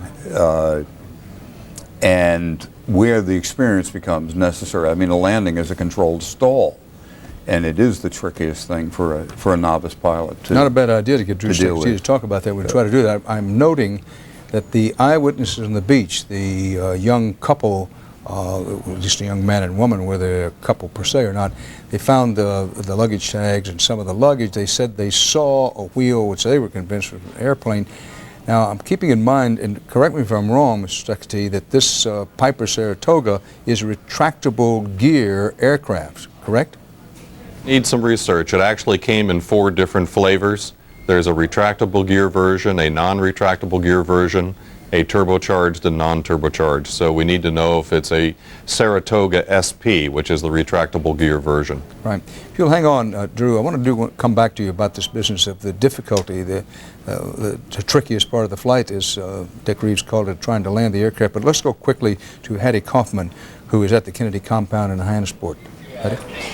Dan, you know, you said that some people might be complaining about not watching golf today, but that's certainly not the case here. Everywhere I've been, people have been glued to the television, to the radio, down the beach a little ways. 2 lifeguards were even listening to the radio as they were keeping an eye on the bathers. The big question is what's going on inside the compound. That's what we don't know. It's been hours since anybody from the compound has come out to give us their update. I'm told that a spokesman is just about on his way out. If we can get, we might have to break away from you for a minute, Dan. Run over there and see what he has to say. Well, listen, do that. Why don't you run over there and we'll we'll come right back to you. If a spokesman's coming out, well, we certainly want to hear what he has to say. Okay, we'll be right back to you. Hattie Kaufman's going to do what reporters do and wear a little shoe leather and go over there and see, 1, if indeed it is a family spokesman, 2, if he has anything to say, and 3, if he does have something to say, what it is. So we'll be hanging on here for just a second. I'll remind you this is CBS News live coverage, continuing coverage of the search for John F. Kennedy Jr. Our regularly scheduled program, the golf tournament, will not be on today. We won't be joining it in progress. It's off the boards. We hope you'll understand that this continuing news coverage of a breaking story takes priority over it. In the last 2.5 hours, a lot of information has been tumbling in, all of it discouraging in terms of whether John F. Kennedy Jr.'s small single-engine piston-driven plane crashed and whether anybody or all survived that crash. Nobody wants, before this rock-solid information, nobody wants to say this happened or that. And the most that can be said is that the information, particularly information of the last 2.5 hours, has not been encouraging as we try to keep that little flame of hope alive. Dick, you were saying that it's a reminder, I'm not a pilot, but that whether the aircraft is large or small, when you prepare for a landing and begin to try to land the aircraft, that is generally the most dangerous part of the flight. Well, it is. I mean, I don't want people to think I'm a great expert on aviation. I went out of my way at almost the same age that that young John Kennedy did to learn or try to learn how to fly in planes similar to the ones that he used. And the taking, you're taking off a plane and flying. It don't take great skill at all. Landing, however, finding the line, battling winds, which you probably had in Martha's Vineyard, and the business of bringing, I shouldn't be the one to comment on this, bringing a plane down, which is to get the plane level to the ground, maybe nose a little bit up. But when you bring your nose up, a small plane is liable to stall, and you actually land in a kind of controlled stall. And the way you get out of a stall is you drop the nose, and then the stall kicks out. Well, when you're inexperienced, you tend to overdo those movements. Well, I want to talk to Drew Stuckey right, about that. Drew knows much more about this than I. And well, no, I'll you raise a very interesting point. No, yeah. We'll talk about politics a little later on. And sticking here with us, and I really appreciate you being with us, Dick Reeves, Kennedy biographer. Let's go back to Hyannisport and Hattie Kaufman. Hattie, catch your breath there, and what happened with that suspicion, the belief that a spokesman was coming out to say something? Well, we've all been standing here in the heat all day, and apparently somebody inside felt a humanitarian gesture was in order for all the press, and they brought out some water for everybody, but they had no statement, no comment. Again, I think inside they've been watching the news unfold, as the rest of us have, in little bits throughout the day, as one little piece is recovered or one rumor is discounted, and it's just been a long, long day for them inside as well as for us out here. Earlier, however, and maybe it was about 4 or 5 hours earlier, it might have been noon today, there was a statement from the spokesperson for the Kennedy family, Brian O'Connor. Let's take a look now at what he had to say earlier today. Yes, the flight was scheduled to arrive at Martha's Vineyard at 10 p.m. and then where Lauren would disembark, and then they were scheduled to fly on to Hyannis. And they followed that by saying that people inside were hopeful, and that the mass held this morning was one sending prayers of hope. There are 3 priests inside the compound. I assume they are still inside, and I know that throughout the day hope has turned to fear, and for many people I think, well, I don't want to, as you've been saying, Dan, there is always still that glimmer of hope, but it certainly is fading. And we are now waiting for the next statement, and we'll be standing by and bring it to you as soon as somebody else comes out again. Hattie Kaufman, Eric Siegel, in his book The Class, quote, "Fear of death is universal, but what lies beneath that fear is the terror of insignificance, of not being remembered, not counting." End of quotation. Well, Dick Reeves, that will not apply to John F. Kennedy Jr. No. if the worst turns out to be true. No, he's well, we knew him when he was a boy, and we are the question of what's going on inside. We know what's going on. The same thing would go on in the Reeves house or the Rather house. People are crying and hugging and praying and hoping, and once again, an entire nation is doing that with them because of this medium. At this moment, in the hopes for those people, I mean, it sounds corny, but we're all Kennedys in the sense that, and it must be agonizing the way this information is coming out to actually be one of the people inside that room. It's unimaginable. It's no good saying, well, we know how they feel. We don't know how they feel. We know how they feel if it was ours. That's right. You can't know how they feel. Only those who are living through it actually know how it feels. I come back to, for those of you who may be joining us, perhaps the most important line or two in the last couple of hours has been the Coast Guard saying that luggage and plane pieces have been found in Martha's Vineyard. We know that the luggage appears to be that of Lauren Bissett, and the luggage tag had her name on it. But, and this is what may or may not prove to be significant, the Coast Guard won't confirm that the luggage and the plane pieces that they do confirm have been found. They won't confirm that they are from John F. Kennedy Jr.'s plane. And the fact that they won't confirm it doesn't confirm it, but it raises the question that just hangs out there, along with what's left of hope, that the Coast Guard won't confirm that the luggage and the plane pieces they're dealing with, the indication is that they have the wheel off some aircraft. Eyewitnesses say they do, and that the Coast Guard has confirmed that they have a piece from the, at least one piece from the plane's fuselage. I want to pause for a second and bring in Bob Schieffer in Washington and talk with Bob and Dick Reeves about politically. The Kennedys are a political family. You can't talk about the Kennedys and not talk about politics. There's no way to do that. This story, however it turns out, focuses attention yet again on the Kennedys, the family, their political history in this country, the legend, the myth, the whole Camelot image. However this turns out, Bob Schieffer, it seems to me it's going to have at least a short to middle range effect on the American political scene. What do you think? Well, I don't know of any office that John Kennedy was about to run for, but if you talk to some of his friends and the people who know him, they will tell you, and I've had a chance to do a little bit of reporting on this as the day has worn on, because as I said earlier in the day, John Kennedy was not a person of Washington. He was someone who grew up in New York and was much more a part of that scene than the Washington scene. But the people we have talked to today, and my partner on Face the Nation, Gloria Borger, has also been doing some reporting on this, will tell you that most people in the Kennedy family thought that somewhere down the line he did want to run for something, somewhere, someplace, but that he had a lot of things he wanted to do because he tried to bring interesting points of view to that magazine, not just from the left, but also from the right. One of the things I've discovered about him in trying to do some reporting today is most of the people who knew him thought he was a very gracious person, it seems to me. You know, the paparazzi just drove him nuts, but he was not a press hater.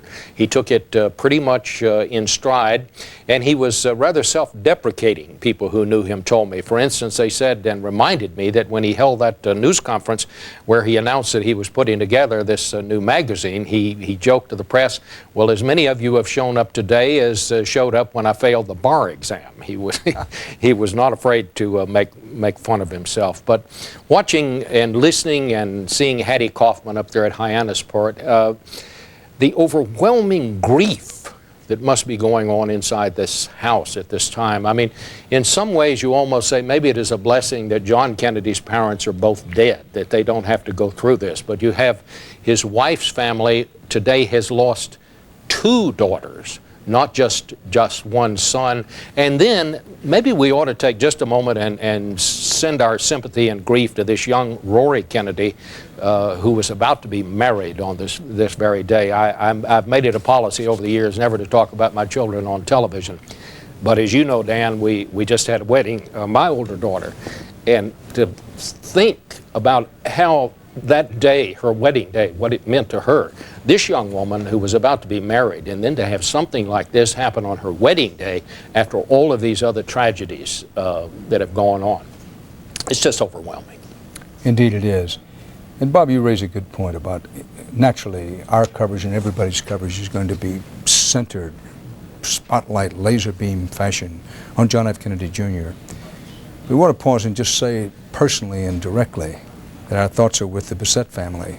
Here's a family that hanging out there is the specter of possible serious injury, specter of death, to 2 daughters, Carolyn Bissett Kennedy, the wife of John Kennedy Jr., and Lauren Bissett, her older sister.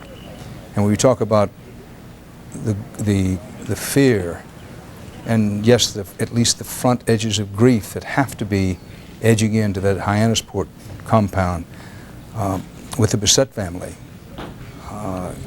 2 daughters on an airplane, missing for, what, I don't know, 16, 17 hours.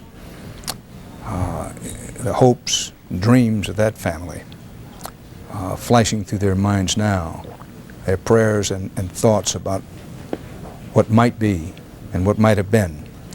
It would be insensitive in the extreme not to acknowledge and be acutely aware of what the Bissett family is going through, as well as the Kennedy family itself. Richard Reeves, I want to get back to a moment, not to belabor the point, but I'd asked Bob Schieffer about the politics. We talked about the members of the Kennedy clan who are still in politics, 2 sons of Senator Edward Kennedy, one in Congress, one in the legislature in Rhode Island, and then Kathleen Kennedy being the lieutenant governor in Maryland, and a lot of talk that, I should say, Kennedy Townsend, and possibility of her running for governor. That there's no way that you deal with this kind of story to this extent. We've been on the air virtually all day, and however it turns out, it seems to me it's got to have at least some short-run effect on politics, because if for no other reason, it gets people thinking about who the Kennedys are, what they represent, and what the future might be. Well, I should say, in light of what Bob said, the first thought I had, my heart fell out when I heard, I was driving early this morning when I heard that, and but my second thought was that I was glad that his mother did not see this. I think the most terrifying thing for any human being is to see their children die before they do. I think this is such, I mean, politics becomes trite very easily, and the fact is that what is going to happen politically now is that Bill Clinton is going to take this over. He's going to be magnificent at it. This is his kind of sensing and expression and expressing the emotions and the needs of the American people has been shown again and again to be almost a divine gift. And it will take us away from the peeing match that's going on in Congress now as the budget comes together.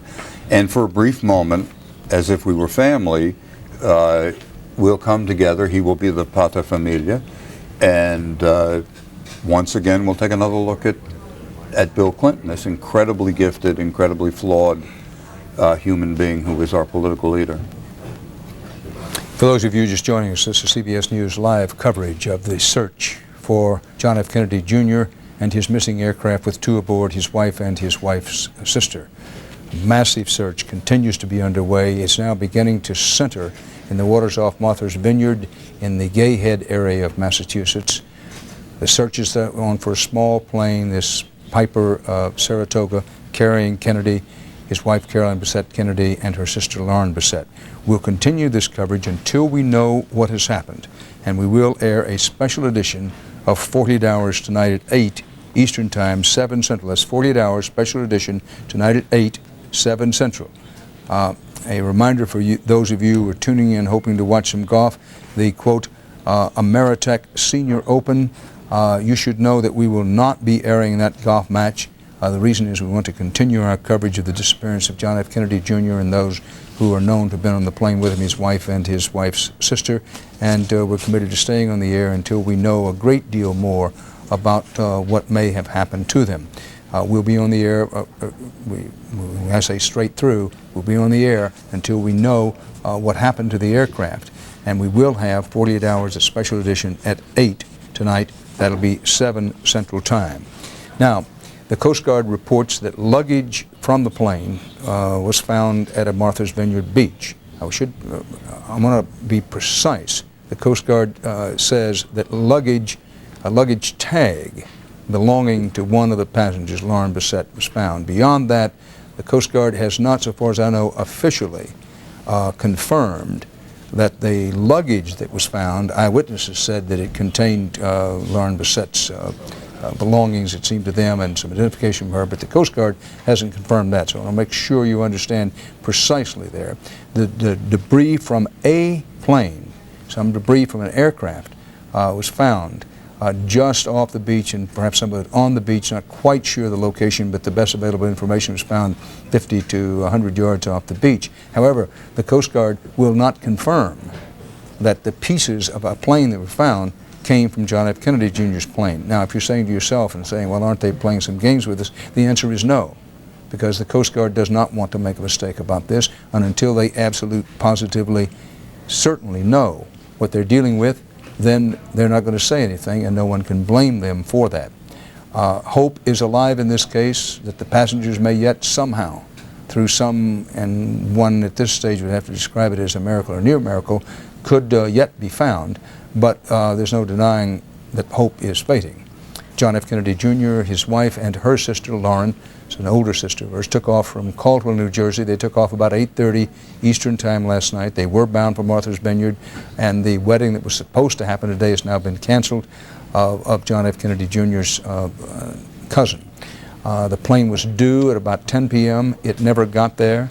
And then there was this young woman named Kristen Helm in, I think, Massachusetts, who said, I cried when Jackie Onassis died, and I had no association with her. But she said, quite frankly, I'm not surprised. I really believe that the Kennedys have a legacy of bad omens. And I think that's got to be very close to the first reaction of many people, that what we have here is what many people believe is a family that has in some ways carries an unusual burden. I hate to use the word curse, but I think that's what people think. You know, what we haven't mentioned, or perhaps you have, is that there was another son born to Jacqueline and John Kennedy, and who died, Patrick, and who died when he was, I think, what, 2 or 3 days old, yes. I believe. And it was after that, and after her, that Mrs. Onassis, that then Jacqueline Kennedy, first went on the yacht of Aristotle Onassis. Her sister at that time was seeing him, and she went to, for a while, to escape the terribleness of this baby's death, and that's when she... A spokesman for the Kennedy family came out and basically said they're very worried, but that they continue to hope. So that's where the story is at the moment. Let's check in very quickly with Bob Orr in Washington. Bob, if you're not working the phones and working your sources, anything that I've left out that I should have ticked off there in what people need to know about this story, and tell us where the story is centered at this moment. Well, Dan, most of the story is centered right there in that fairly small quadrant of water west of Martha's Vineyard. The last radar sighting, the airplane about 17 miles west of the island at 2,000 feet. That was last night. I just got off the phone with one of the federal investigators, and he tells me that there are personal effects that have been found, the luggage tags we know about, the piece of luggage we know about. He says he has not been told of any pieces of the airplane. We heard that report, maybe a large panel. I can't confirm that. I can tell you, though, that there are bits of what appear to be antennas from the airplane, or from an airplane, I should say, and these antennas would tend to float because they are filled with foam. So little pieces of antennas are probably the strongest lead out on the water that something has gone wrong with an airplane in the area, Dan. Keep in mind that it was our reporter, cameraman, who was out on a boat, who said, eyewitness first-person testimony, that the Coast Guard people were talking about on the radio that they'd found a piece of the panel. I don't believe he said actually instrument panel, but a piece of panel of the aircraft. And the Coast Guard said earlier that they'd found a piece of the fuselage of a plane. It didn't say it was John F. Kennedy Jr.'s plane.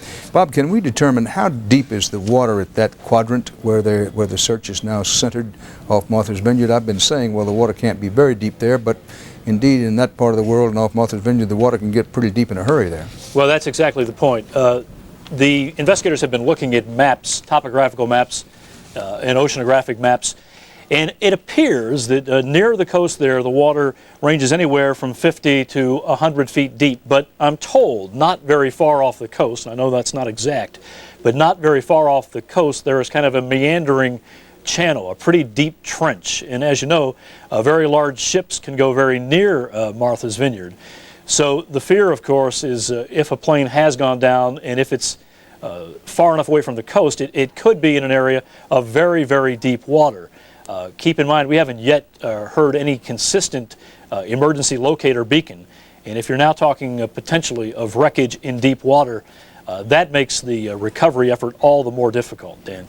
Bob Orr, a short while ago, we here at CBS aired an interview between a reporter for our station, WBZ Television in Boston, and a couple in Gayhead who found a piece of luggage with identification from one of the passengers on JFK Jr.'s plane, Lauren Bissett. Here is some more of that interview.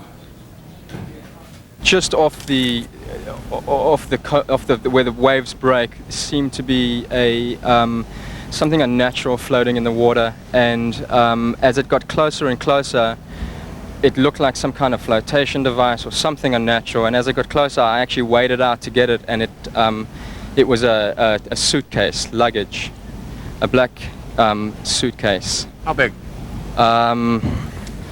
You know, just an average size suitcase, black canvas, and it was floating in the, you know, just as where the waves break. And then you started to examine the suitcase, and you opened what, a little flap that was attached? As it got closer and closer, I knew, I had a sinking feeling in my stomach, knowing the story that's sort of circulating on the news, that this might be something associated with this flight. And there was a little flap that sort of velcroed down on the front of the suitcase, and I flipped it open, and it had a business card in there that says Lauren Bissett. Well, that was part of the interview done a very short time ago by our affiliated station WBZ in Boston.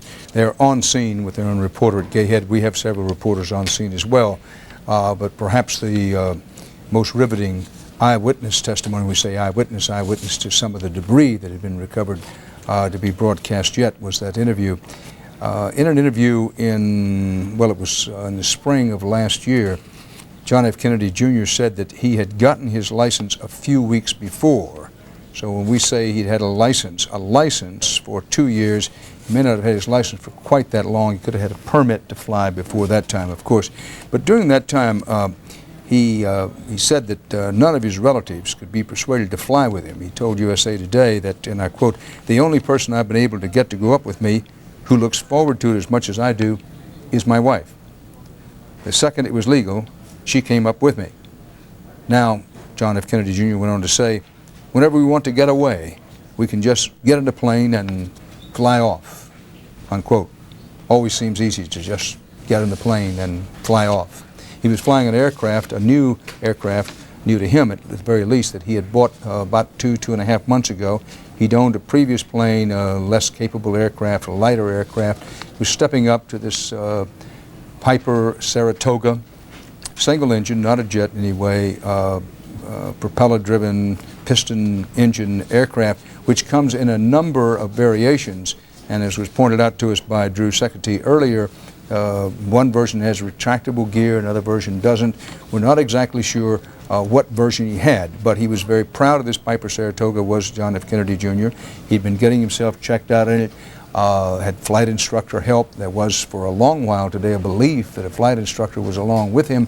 That turns out apparently, reportedly, allegedly not to be the case.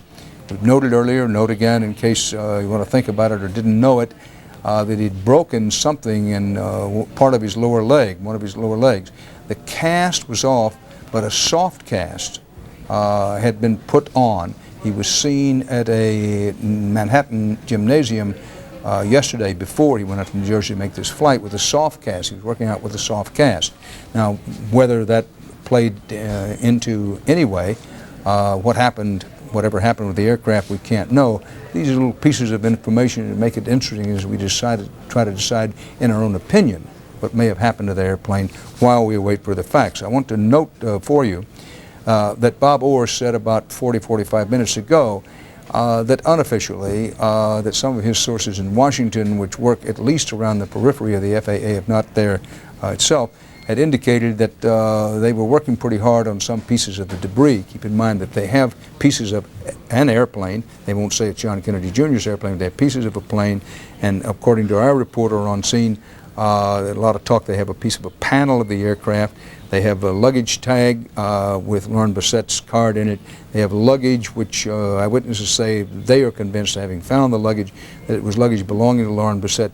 The investigators have this, and so the indication was, well, we may have somewhat harder information at or about a little past 5 o'clock. No guarantee about that. Nobody's talking about a news conference, but just as we work our sources, and we've swarmed the story since early this morning, we're in a kind of a pause period now in terms of a flow of anything approaching hard, verifiable information, because the investigators now have something to work with, and you can bet that they're working hard to glean what they can from these pieces of debris that came from a plane, pieces of luggage believed to belong to Lauren Bassett, the luggage tag, and that kind of information, in addition to, in this very area, Gay Head, off Martha's Vineyard, Massachusetts, to eye and ear witnesses who say that they saw and or heard a plane. One of the witnesses say they saw a light plane only about, 40 or 50 feet? 20 to 40. 20 to 40 feet off the top of the ocean. At about the time, it is widely believed now that John F. Kennedy's aircraft was in some kind of trouble nearing the Martha Vineyard Airport. You can say, well, it's a small part of the world out there, so they should be able to turn up something pretty quickly, but each time we show you these pictures, we're reminded they look small on the map. When you get there in a boat and or an aircraft or a helicopter and start looking for something as small as pieces of a very small aircraft, it could take a long time. Divers, yes, have been dispatched to the scene to see what, if anything, they can find. No, it is not true that a small aircraft like this automatically breaks up into very small pieces when and if it goes down in the water. We've said before, say again, that's not necessarily the case. Sometimes aircraft of this type stay together, what the pilots call remarkably well, and can sink pretty quickly. I want to go to Drew Secretary, who is the Vice President of the Aircraft Owners Association. Mr. Stuckety, again, you hear all of what we say, you take into account, based on your experience, previous crashes. We're now coming up at 5 o'clock in the afternoon Eastern Time, and an aircraft has been missing since at least about 9:30, 9:45 last night. With what are we dealing here? Well, you know, I was just thinking that one thing we're dealing with is local sunset time in the Vineyard area. Flying yesterday, I knew that sunset time on my route between Washington and Wilmington was 8:30. I assume it's about the same up in that area. If they don't get it done in the next 3.5 to 4 hours, it's going to be a tough nighttime search that's relatively less productive. And given what little we know, debris found, Coast Guard confirming it, yes, some of it was from an airplane. They won't confirm whether it was John F. Kennedy Jr.'s airplane. What can they determine from that debris when they get it in the hands of the experts, where it presumably is or soon will be? Depending on what they recover from the debris, they'll be looking in that fuel situation. I think we discussed that, but I think they'll mostly be looking at controlled flight into terrain, where the aircraft, for one reason or another, is actually flown under control onto the surface of the Earth. And as we discussed earlier, haze can create some tremendous optical illusions, and you usually need to revert to instrument flying to handle that situation. They'll be looking into those sorts of things. Mr. Secretary, I'm looking at a story byline by Glenn Johnson of the Associated Press. Right. And he calls this Piper Saratoga 2 HP. I don't know what the 2 HP means. Does that mean anything to you? That's some of the nomenclature of the later models. I think we can guess that it may be a more recent production Piper Saratoga with retractable landing gear and perhaps a turbocharged engine. Okay. That this aircraft that has disappeared with John F. Kennedy Jr., vanished is not too strong a word at the moment because we don't know what happened, and two others. He says that this is known as a plane with a good safety record, but a high-performance aircraft. Now, an aircraft this size, calling it a high-performance airplane, says to me, pretty complicated to fly. Is that too strong? It's a little bit too strong. It's high performance compared to the more average 4-seat airplane in general aviation. This is a 6-seat airplane. And it's actually known as a complex airplane because it has probably retractable landing gear and an adjustable propeller. It is more high performance than your average 4-seat plane. It is not as high performance as some of the other airplanes in its class. Now, flying it at night in what we know to be a hazy, perhaps very hazy sky under visual flight rules, that is to say, John Kennedy, so far as we know, did not have an instrument rating, so he had to fly under visual flight rules. Challenging? How challenging? It can be very challenging under a tough set of conditions. As I mentioned earlier, a pilot can tend, especially in bad visibility, to use coastlines and beaches as a guide because the sand is a little brighter than surrounding area. The surf at night can actually shine under some conditions, and also it's very common for pilots approaching the Vineyard from that side of the island to follow that southwest coastline and then the south beach, which runs along the bottom of the island, and halfway across that beach you turn north and there's the big airport. All right, under visual flight rules, John F. Kennedy Jr. not having an instrument rating, being qualified for instruments as far as everybody knows. Now, how far is the pilot supposed to be able to see visually? How far is he supposed to be able to see in order to fly under those restrictions? 3 miles is the minimum for visual flight rules known as WFOR. It also requires a 1,000-foot ceiling. Now, do I understand that he has to be able to see at least 3 miles in the distance and then stay well below clouds? Yes, he must maintain at least 500 feet below clouds, 1,000 feet above clouds. He must be able to see 3 miles.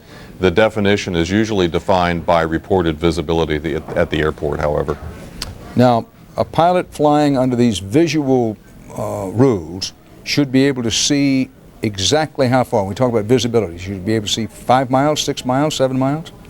Well, the legal minimum is 3 miles of flight visibility, and to land VFR you need 3 miles reported at the airport unless they grant you an exception, which can be done. Now, you had mentioned earlier that this airplane has 2 gasoline tanks, and that it isn't difficult to switch from one gasoline tank to another, but that if you're not all that familiar with the aircraft and under stress and under bad conditions, it could be a little tricky. Now, from New Jersey to Martha's Vineyard is what, about 200 and 215 miles, say. That's well within this aircraft's range, is it not? It certainly is. I heard earlier in the day that the measured distance was 168 nautical miles. The airplane would cruise at about 160 nautical miles an hour, or maybe a little less at low altitude. That'd be what, about 200 miles an hour? Almost 200. Mm-hmm. Now, with a full load of fuel, it could fly what, then maybe 800, 1,000 miles? With a full load, the airplane is certainly good for 800 nautical miles and a little more, out towards 1,000. But also, in this size of airplane, it's not unknown to depart without the tanks full, because the airplane has a very big cabin and you sometimes trade cabin weight for fuel weight. Now, having said that, the pilot, under these rules, the rules in which John F. Kennedy Jr. was flying last night, he has to be able to see an absolute minimum of 3 miles. And you mentioned that, well, you sometimes get down low because if for example, under hazy conditions, not a full moon night, in fact a dark moon night that he was flying under, that would it be or would it not be sort of routine for a pilot, whether he's experienced or not, to get down low, to try to see, so he could get in sight the beach or maybe the Whitecaps? Well, he doesn't have to get down to 20 and 40 feet. He might descend down and use the beach and the coastline as a guide. There's no reason to get down to 20 or 40 feet, which lets aviation people start to get worried about the fact that it might be a controlled flight into terrain where, being distracted in a slow descent, the descent continued without the pilot knowing it, those sorts of things. If you had an engine failure or a fuel interruption, if you were trying to diagnose and solve that problem, you could begin to drift down in altitude. Or if he was preparing for an emergency landing, the witnesses need to tell us whether the engine was running at that time or not. Now, we know that John F. Kennedy owned previously, and perhaps still owned for that matter, a Cessna 182. That's the plane in which he first bought and that he was most experienced. Give us some idea of the difference between a Cessna 182 and this Piper Saratoga in difficulty of flying. The Cessna 182 is a 4-seat airplane that flies 130 knots, about 150 miles an hour. It would have less power than this Saratoga. 235 horsepower compared to 300, but the real issue could be a fuel system issue, since the Cessna airplane is customarily flown in a fuel setting position where both tanks are feeding simultaneously. On the Piper aircraft, you feed from only one tank at a time, and the pilot must change those fuel tanks periodically. Mm-hmm. We're just past 5 o'clock in the eastern part of the United States. Bring you up to date. This is part of our CBS News continuing live coverage of the search for John F. Kennedy Jr. and 2 passengers, his wife, Carolyn, and her older sister, Lauren Bissett. Carolyn Bissett Kennedy, John F. Kennedy Jr.'s wife, Lauren, her older sister. A search has been building during the day and now can be classified as massive search in the waters off Martha's Vineyard and beyond. The flight went from New Jersey over Long Island and then headed toward Martha's Vineyard. Best available indications now are that John F. Kennedy's plane reached the vicinity of Martha's Vineyard. The search for the aircraft is centering around Gay Head at the moment because some debris has been found there. Some material belonging to Lauren Bissett has been found there.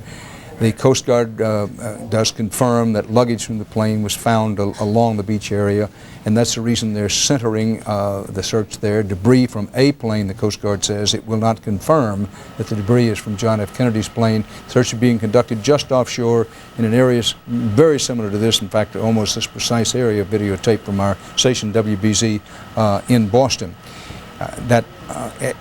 We have to face the fact, because it is a fact, that now there's a race against time in that area because night is not yet beginning to fall, but soon will be, being almost at the height of summer. They have, what, maybe another 3.5 or 4 hours of daylight. Daylight will fade into twilight, and twilight will fade into that gray area between light and dark, and then it will be dark again. And so the searchers are, with helicopters, aircraft, boats, and ships, in a race against time to cover as much of the area as they can to try to find additional evidence and to collect additional testimony about what may have happened. John F. Kennedy Jr. and his wife and her sister took off from Caldwell, New Jersey, a small place not far from New York City, about 8:30 Eastern Time last night. While no flight plan was filed, none had to be under the circumstances of this flight, they were bound for Martha's Vineyard. The plane was due there about 10 o'clock, never got there.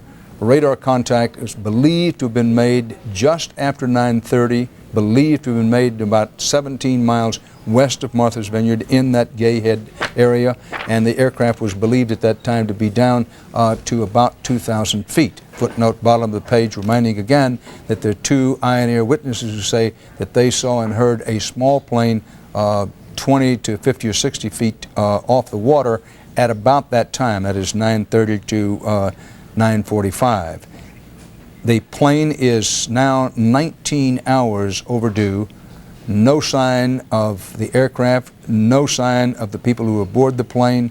There were some early unconfirmed reports of a beep possibly coming from some emergency beacon. It was never confirmed. The Coast Guard checked it out, no later word.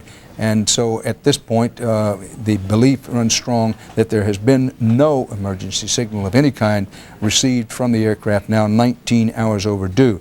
And if you're asking yourself the question, well, did they ever contact the Martha's Vineyard Airport Tower? The answer is no. There was no contact there. There's a belief that there was a sighting on radar. The investigators are checking all of this out, of course, at about 9:30, a few minutes past the 9:30 point. Now, there is talk in Washington now, tell me in my ear, folks, if you will, double check this, of a briefing by federal authorities and investigators. It will be in Boston, a news conference due up in, well, not too long from now. As was the case with the Pentagon briefing by the Coast Guard earlier in the afternoon, these things tend to slip and slide, understandably, but we do expect to have sometime before this hour, perhaps before this half hour is out, an official briefing, and they'll tell us officially and authoritatively what they can and what they choose to tell us. Don't read anything into that last remark. The Coast Guard has done a terrific job in passing along what they consider to be rock-solid information and not passing along anything else, as it should be during the day.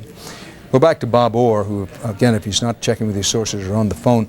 Bob, now this news conference, which we think is about to happen in Boston sometime this hour, this would be by the people running the investigation?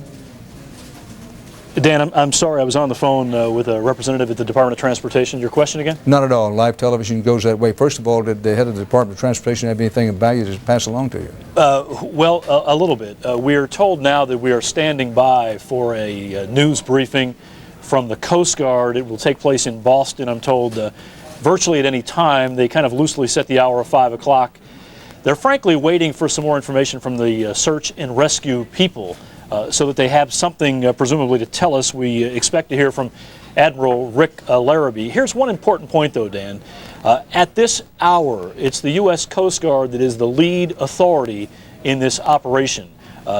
The jurisdiction has not been transferred yet to the National Transportation Safety Board, and some people may say, well, that sounds like bureaucrat gobbledygook. Well, it's very important, because until an accident can be confirmed, the NTSB is in a support role only. So the fact that the federal government has not moved from one agency to the other is still a pretty strong sign that they're not ready to take that final jump and tell us that, in fact, a crash has taken place. Bob Orr in Washington.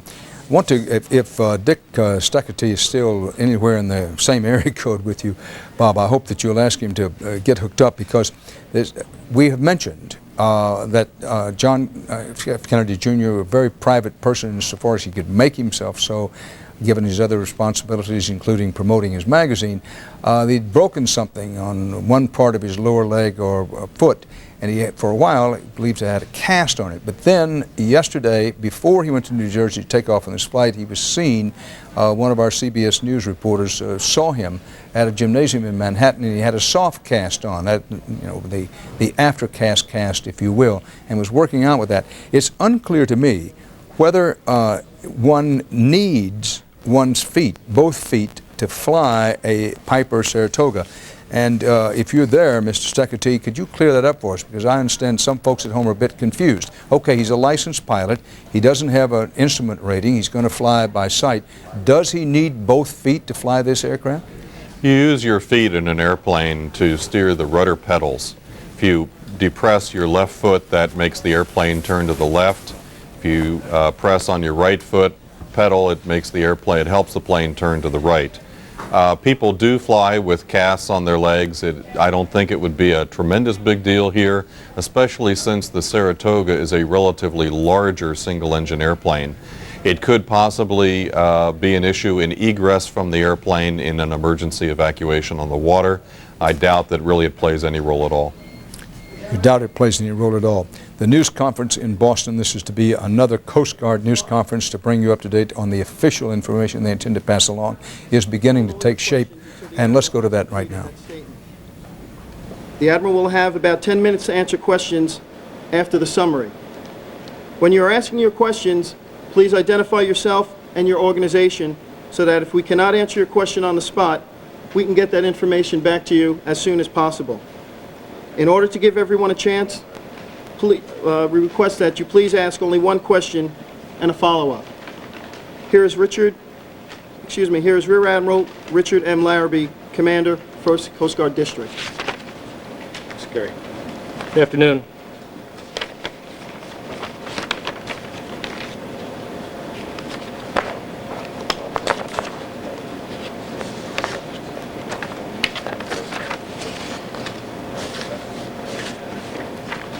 At about 02:15 this morning, Coast Guard Operations Center at Group Woods Hole in Woods Hole, Massachusetts, received a telephone call from a family friend indicating that John F. Kennedy, his wife Carolyn Bissett, and his sister-in-law Lauren Bissett, who had earlier departed from Caldwell Airport in Fairfield, New Jersey, were late in arriving at Martha's Vineyard. Upon that notification, we immediately contacted the FAA, who started an aggressive communication search of their system, including other airfields, their communication centers, as well as their flight notification system.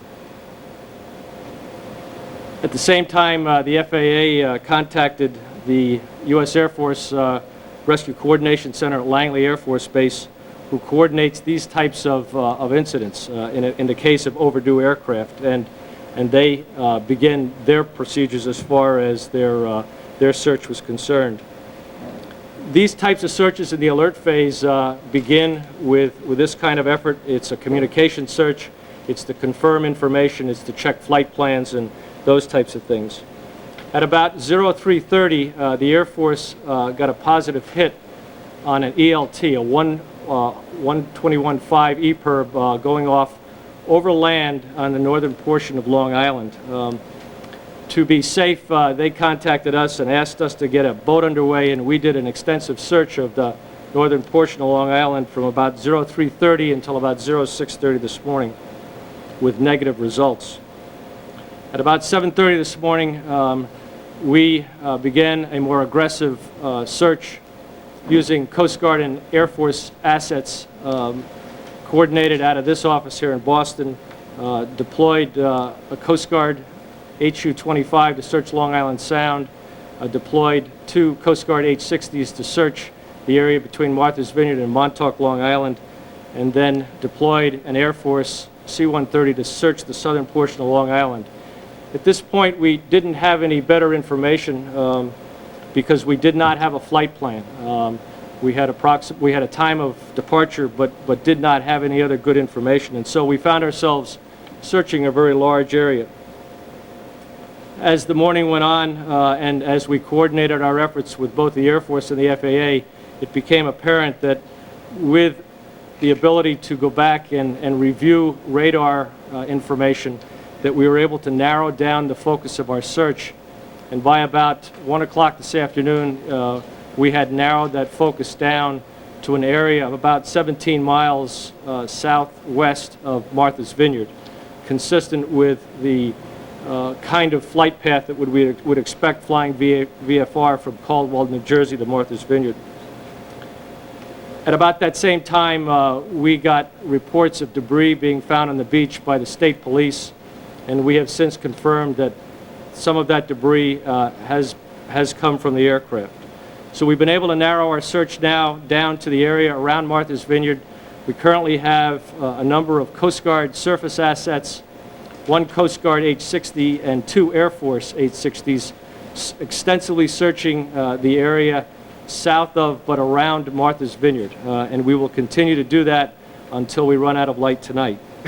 It's also my intention to use one of NOAA's research vessels, the Rudy, a vessel that has good capability in terms of subsurface search, and they got underway earlier this afternoon and should be in the area sometime between 6 and 8 o'clock tonight, and we will immediately deploy them. I've also asked NOAA to provide some of their oceanographic expertise to us, and we have a NOAA officer who is on his way to this site and should be here by about 6 o'clock tonight.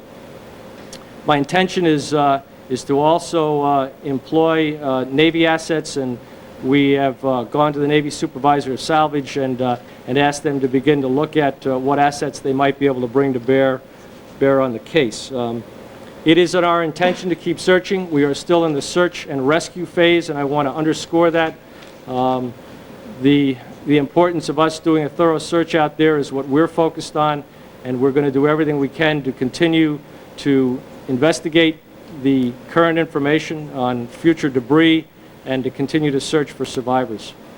I have covered, I think, as much as I can in a statement, and now I'm very willing to take some questions. Admiral, earlier in your statements, or Lieutenant Jones' statements, there was reference to an identifying mark on a suitcase that indicated it belonged to one of the passengers on this plane, and the indication was you were reluctant to release that name until next of kin had been notified. And I would ask you now, have next of kin been notified, and does the fact that you're doing that indicate that the presumption is this person has been killed in this crash and that perhaps the others have as well? Well, let me first say that we are in very close contact with the next of kin, with the Kennedy family, and have been all day. They have been apprised of the situation all along.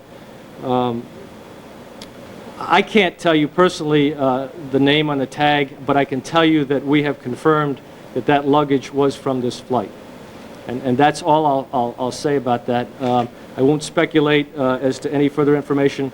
We're simply still searching, and we are mindful of our responsibilities, and we're going to vigorously continue our search through the rest of the day. And as a follow-up, sir, how hopeful are you, or what hope remains, that you might actually find survivors? And in the same token, would this have been easier had a flight plan been, in fact, filed? I have been in close contact with the FAA all day. My understanding is that on a flight of this nature, that the procedures that Mr. Kennedy followed were normal procedures. Not following a flight plan is not an unusual event. Flying VFR from Caldwell to New Jersey to Martha's Vineyard under the conditions that existed last night is a normal occurrence. And so from our perspective, we're treating this like any other case where we're searching for people that possibly have survived this kind of an incident. You've had the opportunity. That you've been in contact with the Kennedy family. Can you give us some sense as to how they're dealing with this, what their reaction has been as they keep getting updated as to what they're finding? I'd only be speculating. I can tell you that obviously there's a great deal of concern. We have tried to keep them as informed as we possibly can without speculating on what's going on. They have been very understanding and very appreciative of what we're doing, and I would say right now we're all doing everything we can, and certainly very concerned about where we are. You've had the opportunity to talk to the FAA. I'm sorry, I can't hear you. You mentioned a moment ago that the debris was found about 100 yards off the coast of Martha's Vineyard. I would imagine the waves and the tidal movement has moved that quite a distance. So are you starting from ground zero, given the fact there's been no emergency beacon to help you pinpoint what the plane may be? Well, we're not starting from ground zero if you consider that this morning at 7:30 we were searching an area from Caldwell, New Jersey to Martha's Vineyard. We've narrowed the area down considerably. We feel like right now we're doing everything we possibly can in terms of searching that area completely. There are indications that there may be some more debris out there. The procedure is that aircraft are looking for that debris. When they spot a piece of debris, it's being picked up by a Coast Guard surface asset. All of that will be brought back and investigated. And right now, we think we're searching in the right area. Admiral, George Esper from the AP. I know it's early, but is there any indication of what might have happened here? Or any weather factors? You mentioned you were in touch with the FAA already. Yes. Is there anything? None that I'm aware of. No indications of problems with weather or equipment. Everything that we've talked about in terms of procedures followed by Mr. Kennedy were considered to be normal operations for that type of a trip. So there is no indication from what we can see that there was anything out of the ordinary. You spoke with the FAA. Was there any indication that there was actual radio contact as well as radar? And what have you learned more about the radar? The only positive piece of information in terms of position and time is the time that they departed from Caldwell. To my knowledge, and I think you'd have to go back to your FAA sources, there was no radio contact with the aircraft. And that, I don't think, is unusual considering the visual flight rules that they were flying under. Can you give us an idea of the scope of the search, please? How many boats were involved? How many square miles? How many people involved? I mentioned some of the assets that we originally had involved in this. We currently have Coast Guard H-60 from Cape Cod, 2 H-60s from the Air National Guard on Long Island, the Coast Guard cutter Hammerhead, one 41-foot utility boat, 2 rigid hull inflatables, one of our 47-foot motor lifeboats. The Point Wells, one of our 82-footers, is underway now for the scene. So it's a fairly extensive surface fleet that we've got out there. My job is not only to put them out there, but to sustain that kind of an operation. And right now, we think we have about everything we can use out there. We've gotten a tremendous amount of cooperation from NOAA and other agencies. And right now, we're looking for some special equipment to prosecute this case a little bit further. Where will the NOAA boat come from? The Rudy is one of their research vessels. I'm sorry, could you spell it? I believe it's RUDE. RUDE. It was in Montauk, Long Island this morning. They contacted us and said they were available, and earlier this afternoon we asked them to get underway. They got underway about 3 o'clock this afternoon and should be on scene somewhere between 8 and 9 tonight. Its capabilities? My understanding is that they have side-scan sonar and have a capability of searching the area. The water depths in that area range anywhere from perhaps 20 feet to 100 feet of water, so we're not talking about significantly deep water. And the currents in that area, we've been through a couple of tidal cycles, but range in the area of 1 to 2 knots.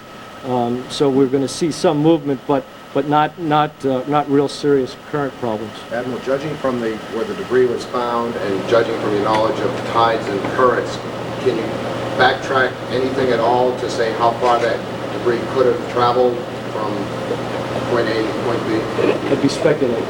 Well, you must have The best indication we have is that the best position we had was 17 miles west of Martha's Vineyard. 17 miles from what point? Is that from like an FAA beacon? Yes. On whereabouts on the island is this big island? It's the airfield is in the middle of Martha's Vineyard, and so it's an area about 17 miles off of Gay Head. So southwest from that beacon? Correct. Or south-southwest, or what kind of position do you have off? My understanding is that the normal flight path under the conditions that existed last night with a wind blowing out of the southwest would be flying from west to east, and then flying along the south coast of Martha's Vineyard, making a left turn into the field and landing to the west.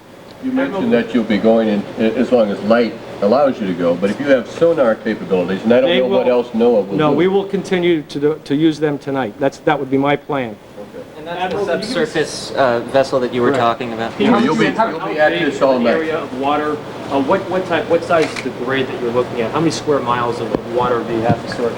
And is this search right now visual until you get the high-tech boats? Right now it is visual. We have a debris field that really is the center of our search, but we're searching an area probably from Woods Hole south about 10 to 15 miles south of Martha's Vineyard. How many square miles roughly is that, would you say? I'm going to have to get back to you. I'd just be guessing. Can you tell us about what other debris was found since the last update? And were you able to get the folks off the beach at Gay Head? We understand that you were trying to do that. Yeah, the local police have been able to do that. The debris that we are finding, and I can't characterize it any more accurately than that right now, is debris that's floating. It's being spotted by aircraft, and it's being picked up by Coast Guard assets and brought in so that we can better determine exactly what it is. And we have time for 2 more questions. What's the odds of finding any survivors in view of they had no flotation device? I can only tell you that each one of these cases is different, and I can tell you miraculous stories about people surviving. I can tell you that in previous cases like this, we've searched as many as 3 or 4 days. We're not ready to give up on this yet. And we're going to continue to focus on search and rescue. What are the search conditions out there? I mean, good, bad? It's hot. It's a little hazy, but the search conditions are good for what we're doing right now, and so the weather really is not a factor for us. We're going to run out of light. That's probably the biggest thing. Is this search different, given the prominence of the people involved? Is the number of assets involved, or the involvement of the Air Force or these other parties, is that any different as a result of who's involved The procedure that I described earlier, our notifying the FAA doing an extensive communication search, the Air Force being notified, all of that is routine. When we started this search this morning, we started over a fairly extensive area covering an area 25 to 30 miles south of Long Island, all of Long Island Sound, all of Nantucket Sound and Martha's Vineyard. As the time has allowed us to focus on better analysis of radar data, we've been able to focus that down, and now with debris, we've got an area that we think we're confident about. So I would say that up until now, we have done exactly what we would have done in any case like this. Is it unusual for a plane not to have an emergency beacon go off after it crashes? I'm not an expert in aviation safety, and I couldn't speculate as to exactly what happened. I wish I could do that, but I think probably our FAA sources would be a better place to go for And I would imagine if you had an emergency beacon, that would make the search much easier because you'd have a focal point to begin with, I would think. It's always better when you have that kind of capability. We don't have it in this case, but we do have debris, and that has helped us to focus this. How much debris are you finding right now? I can't give you a specific answer. Probably in the next couple of hours I can be a little bit more definitive about that, and all I can say now is that I know we're picking stuff up, and I'm happy to get back to you when we get something more specific. Has the area where you... we have to get Admiral Larrabee back upstairs to leading the operation. We have a press conference? Is there something scheduled? When it appears that we have something significant to say, we will. I want to emphasize that that we're trying to put out accurate, timely information to you. At the same time, obviously, we're very sensitive to the families involved and have a real obligation to them, and we're taking that responsibility very seriously. We will provide you with the best information we have as soon as we have it, considering those kind of factors, and I appreciate your sensitivity to this. Thanks, everybody. Live from Boston, what the Coast Guard knows and what it's prepared to tell. We're running out of light, he said. Running out of light as searchers in aircraft, airplanes, helicopters, boats, and for that matter, beach-running mechanical equipment are sweeping the waters and the beaches off Martha's Vineyard, specifically concentrating on the area of Gay Head, pressing what has now become a desperate search for John F. Kennedy, his wife, and her sister. Let's pause and say there's been an awful lot of talk, as there should be, about the tragedy that looms in front of the Kennedy family. But the Bissett family, let us not forget, they had 2 daughters on that aircraft. Lauren Bissett, who was the older of the 2, and then Carolyn Kennedy Bissett. So as we think about families having to walk through the shadow of the valley of death, one does not want to forget the Bissett family as well as the Kennedy family. Fears grow every second that what amounts to America's and one of the world's most renowned political families has suffered yet another tragedy, and one that, if it turns out to be what now appears a very real possibility, could only be described another ghastly tragedy for that family. The Kennedy couple, John F. Kennedy Jr. and his wife, along with his wife's sister, they'd been en route to Cape Cod and a Kennedy cousin's wedding. Rory Kennedy, one of the children of Ethel and the assassinated Senator Robert F. Kennedy. By the way, it's now been pretty much confirmed that the plan was to land at the Martha's Vineyard Airport and let off Lauren Bissett, and then have the aircraft fly on to Hyannisport, where the Kennedy compound is. This raises all kinds of questions. Listen, John F. Kennedy was new to this aircraft. He bought it only about 2.5 months ago. This was this Piper Saratoga, single-engine, propeller plane, piston-driven engine, but up from the Cessna 182 that he'd been flying and he owned previously.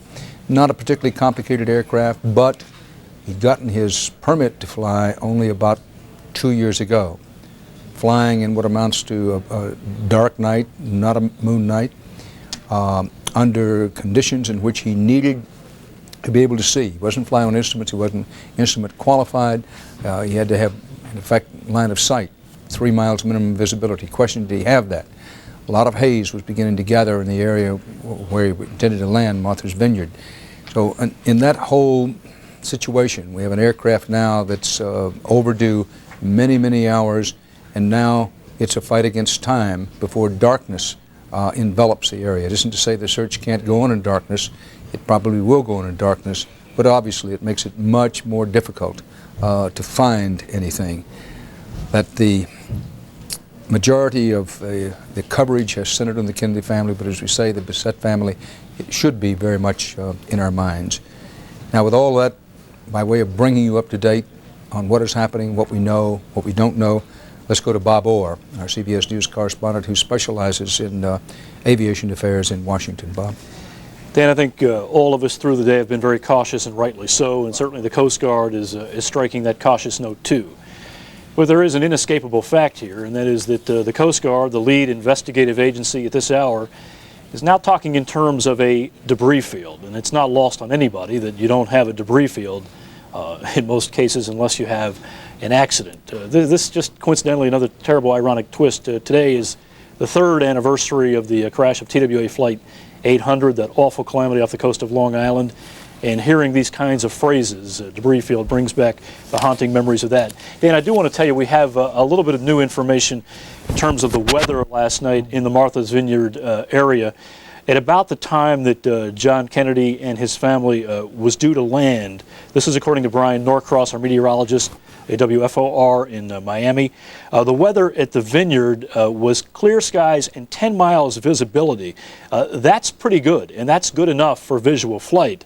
2 hours prior to that, though, Brian tells us, the weather was not quite that good, 6 miles visibility and haze. But that does follow because as night falls and as the temperatures cool just a little bit, that haze tends to dissipate. So the Coast Guard made it clear also in the briefing that weather doesn't appear to be a factor, although that is one thing that the federal investigators clearly want to know more about. But from all appearances, the weather should have been fine last night for visual flight. Dan?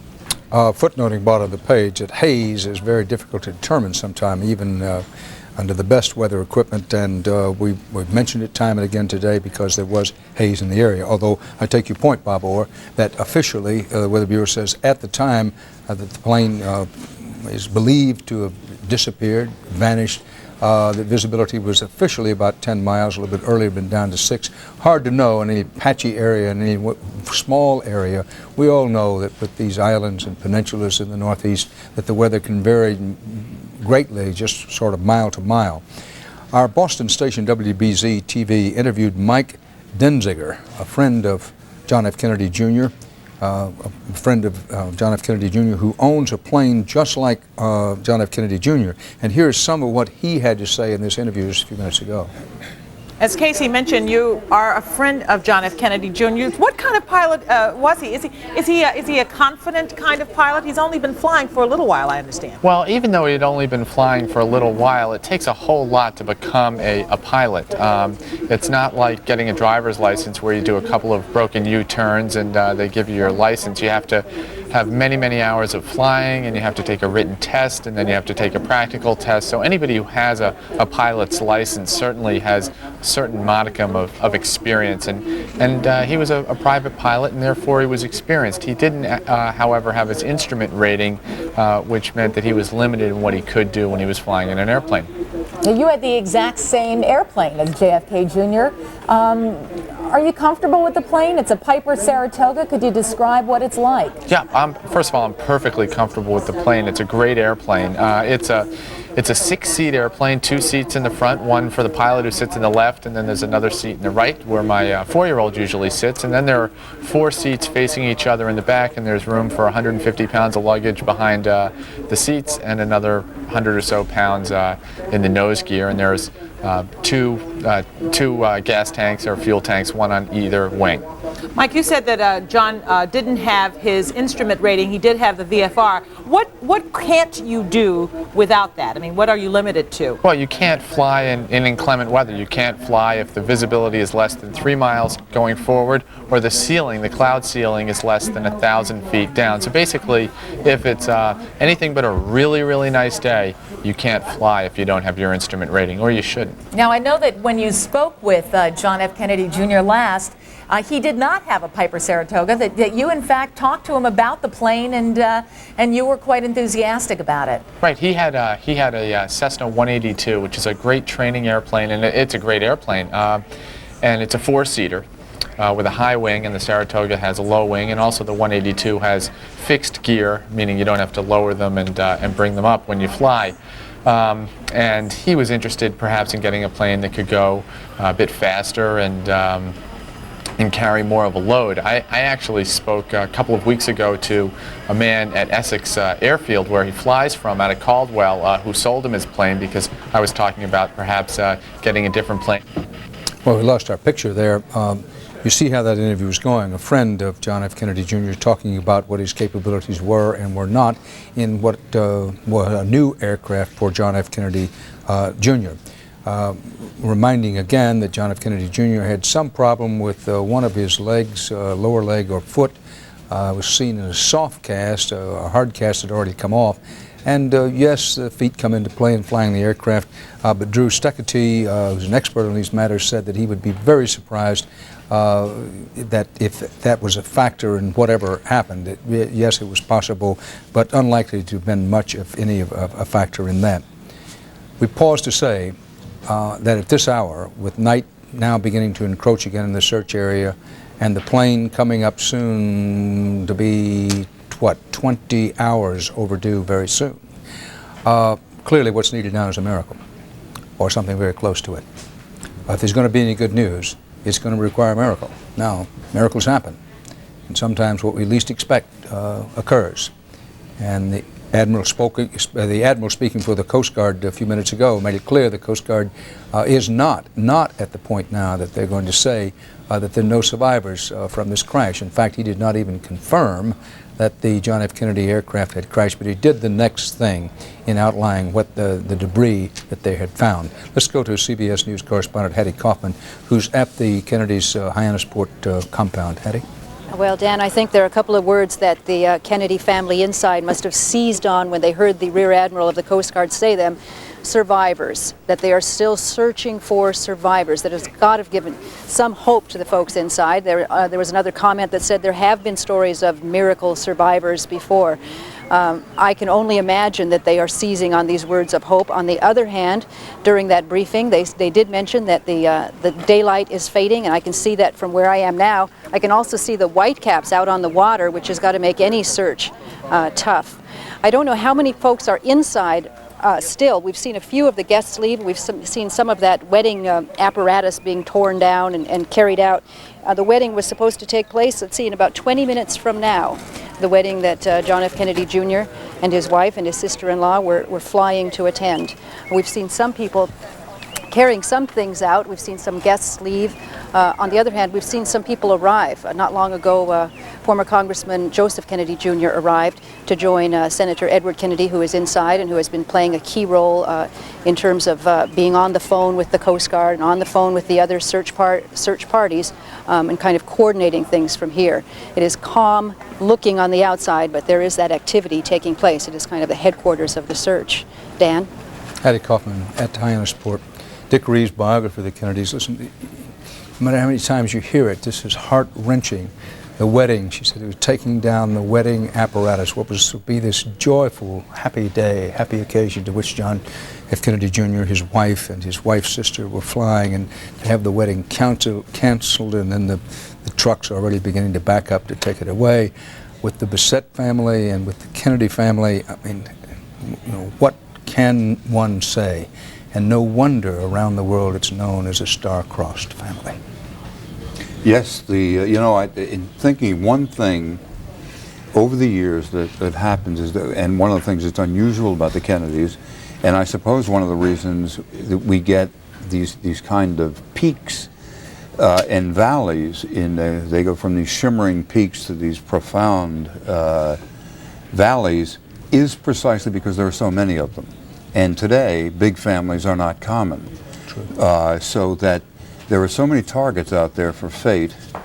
There is such competition within the family for sunshine and attention that Kennedys tend internally to do dramatic things, to, pay attention. Attention must be paid to this man. But how they absorb it emotionally and internally is a mystery to most of us. You get that kind of Kennedys don't cry attitude, but of course they do.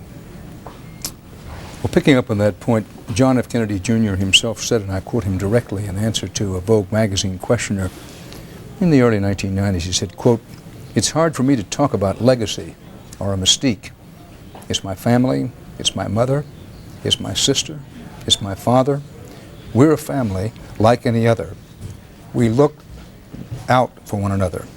The fact that there have been difficulties and hardships or obstacles makes us closer," unquote. John F. Kennedy Jr. It's the kind of thing that we've heard over the years time and again from the Kennedy family. He wasn't speaking that at a time of tragedy, but we heard it when Robert F. Kennedy was suddenly assassinated in the hotel in Los Angeles. We heard it at the time President John F. Kennedy was assassinated, time after time after time. The family, you make a very good point. Theirs is a large family, including the extended family, and big families are not the norm anymore. No, it is. The great family sagas tend to be about Asian, European families and early American families where you had this huge canvas, Bruegel-like, to paint a saga on. Now, in a day of 1 and 2 children, tragedy goes into a very small group of people, rather into a family that's almost a community. And in this particular case, they are the American community. We know these people. We know who they are. With that in mind, let us run for you photographs over the years, pictures over the years of the Kennedy family, and by all means, Dick Reeves, help me here as we describe the joyous, happy Kennedys on the beach with the children. It's always amazed me about that. Life has changed. 1996, when he married Carolyn Bissett in a private ceremony. The two made their home in Manhattan. They had been married less than 2 years when they made the journey from New Jersey to Massachusetts. John Jr. had received his pilot's license about a year ago. Carolyn and John Jr. have no children. Live in the newsroom, I'm Alita Haytain, CBS 4 News. Now let's go back once again to Hyannisport, Massachusetts, where John F. Kennedy Jr. was going before his plane disappeared. CBS 4's Kathy Moss is in front of the Kennedy compound where his cousin Rory was going to get married today. Kathy, thanks for joining us. I know earlier today the Kennedys there actually held a mass in a tent that was used for the rehearsal dinner last night.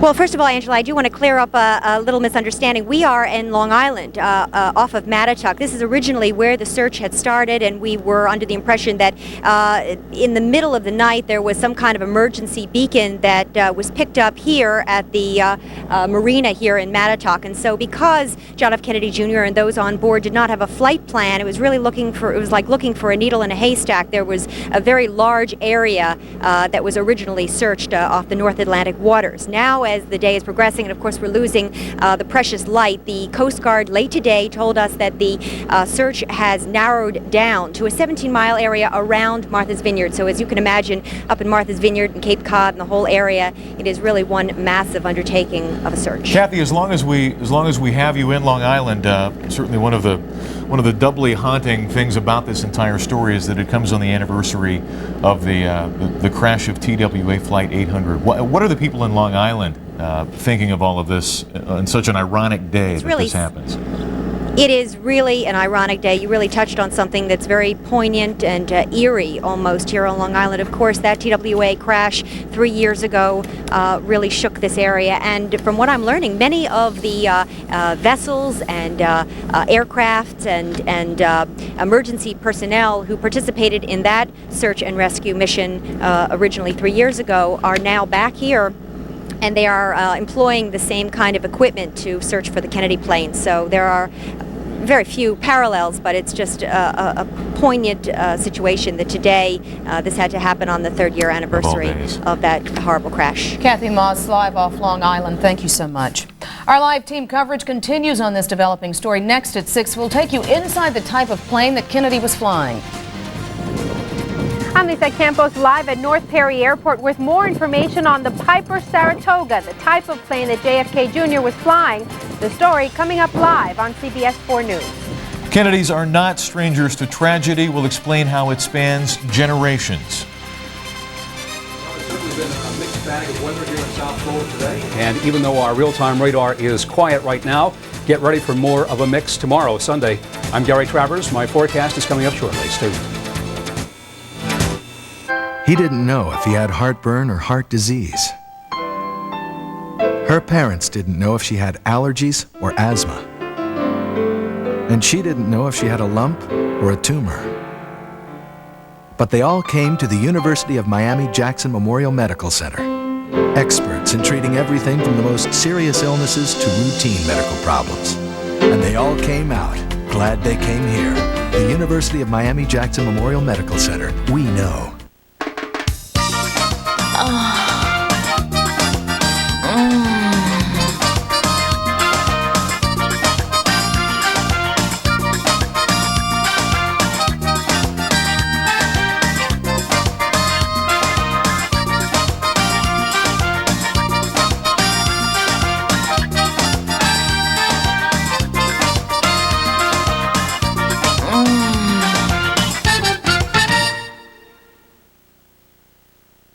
We're continuing to follow the tragic crash of John F. Kennedy Jr.'s plane. His wife and sister-in-law also on board. Tonight, crews continue to search for any signs of victims or debris from the wreckage. We are learning more about the type of plane John Kennedy Jr. was flying. He took off from an airport in Essex County, New Jersey, heading for Martha's Vineyard. CBS 4's Lisette Campos joins us live from North Perry Airport with more. Lisette. Officials all day long have been referring to the ELT. We have one in our hands. This is the emergency locator transmitter. It's just like the one that would have been in JFK Jr.'s plane when it went down. It's designed to send out a distress signal. However, experts tell us that it's not designed to work underwater, and that would explain why the Kennedy wreckage has been so difficult to find. The aircraft is identical. What does it look like on the inside? Let me show you. This is what John F. Kennedy Jr.'s plane looks like on the inside. The Piper Saratoga is built to carry up to 4 passengers in addition to the pilot and the co-pilot. Brand new, it sells for about $350,000. John F. Kennedy Jr.'s plane was built in June of 1995. He bought it used only 3 months ago, and sources say John F. Kennedy Jr. had been flying the single-engine plane for only a couple of weeks. Described as a safe plane by experts, the Saratoga is built to fly straight. It's a fairly easy plane. It's a single-engine aircraft. Based on, I don't know how many hours he had logged, I understand that he had had his private pilot take it for about a year. About a year, yes.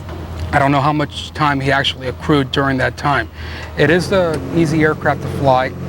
All single-engine aircraft are designed, commercial aircraft are designed to fly straight and level. Piloting the plane at night with only visual flight training can be dangerous, especially under hazy conditions, as was the case last night. Having obtained his pilot's license a year ago, JFK Jr. had not been trained yet to fly the aircraft based only on the instruments inside. After you continue in the turn, the fluids in your inner ear will stop moving. They will catch up with your motion.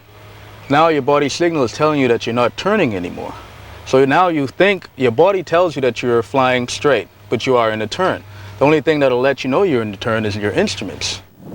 And again, experts tell me that flying at night in hazy conditions can be a deadly combination. They tell me that it's very difficult to keep your eyes on the horizon, basically to know which way is up and which way is down. Reporting live, I'm Lisa Campos, CBS 4 News. The successes of the Kennedy family are innumerable. In some senses, though, so are their tragedies. If he knows how much we can bear, then this family has had more than its share.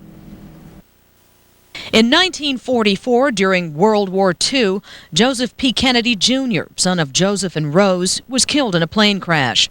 Sister Kathleen died in a plane crash in 1948. And in 1963, the 35th President of the United States, John F. Kennedy, was assassinated. Robert F. Kennedy, the president's brother and U.S. Attorney General, himself running for president, was assassinated 5 years later in 1968.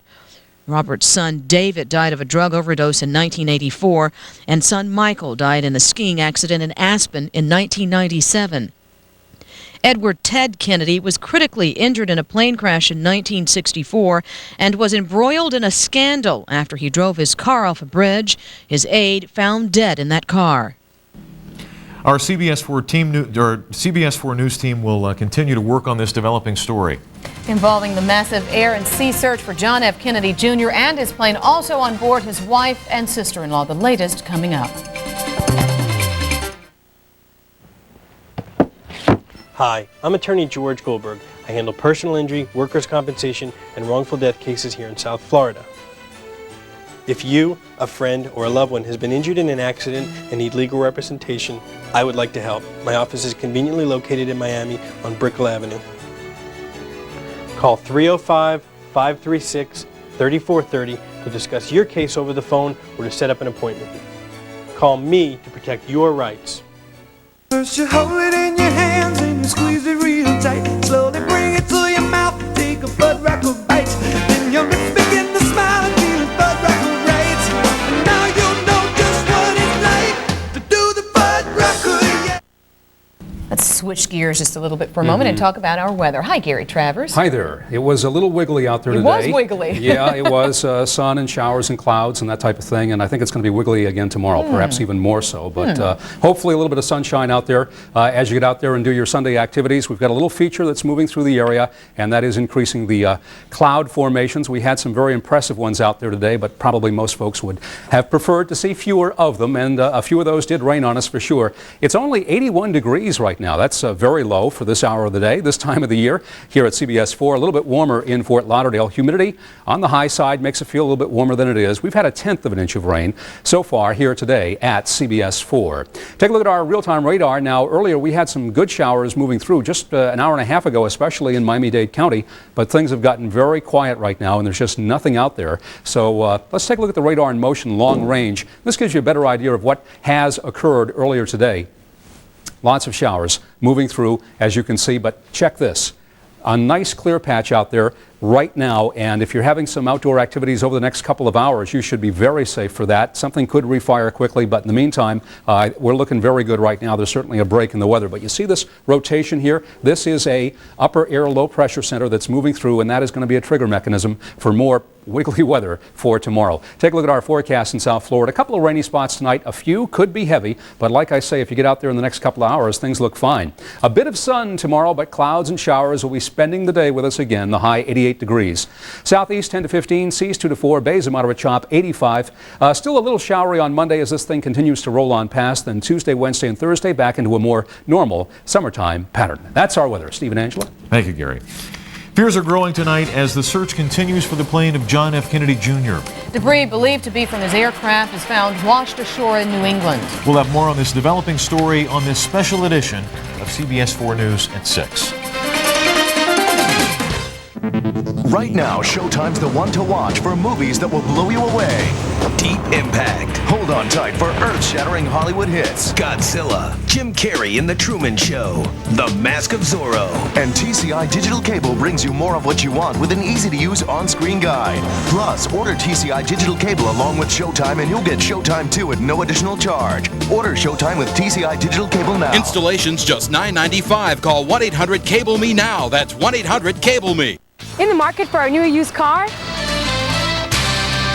How about some helpful service tips? Then join me, Teresa Levy, for Showcase for Cars, the show that brings your favorite South Florida auto dealer home to you. We'll feature special cars and trucks and have some great deals. It's like shopping for a car from the comfort of your own home. So tune in Saturday mornings at 11 right here on CBS 4 for Showcase for Cars. See you there.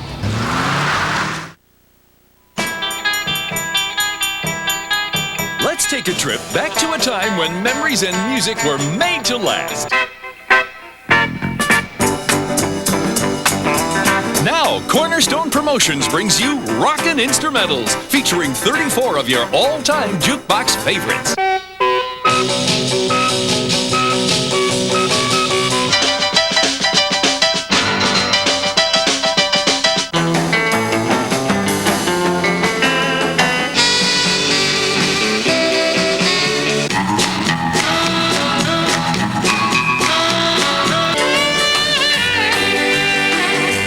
The songs that bring back magical memories.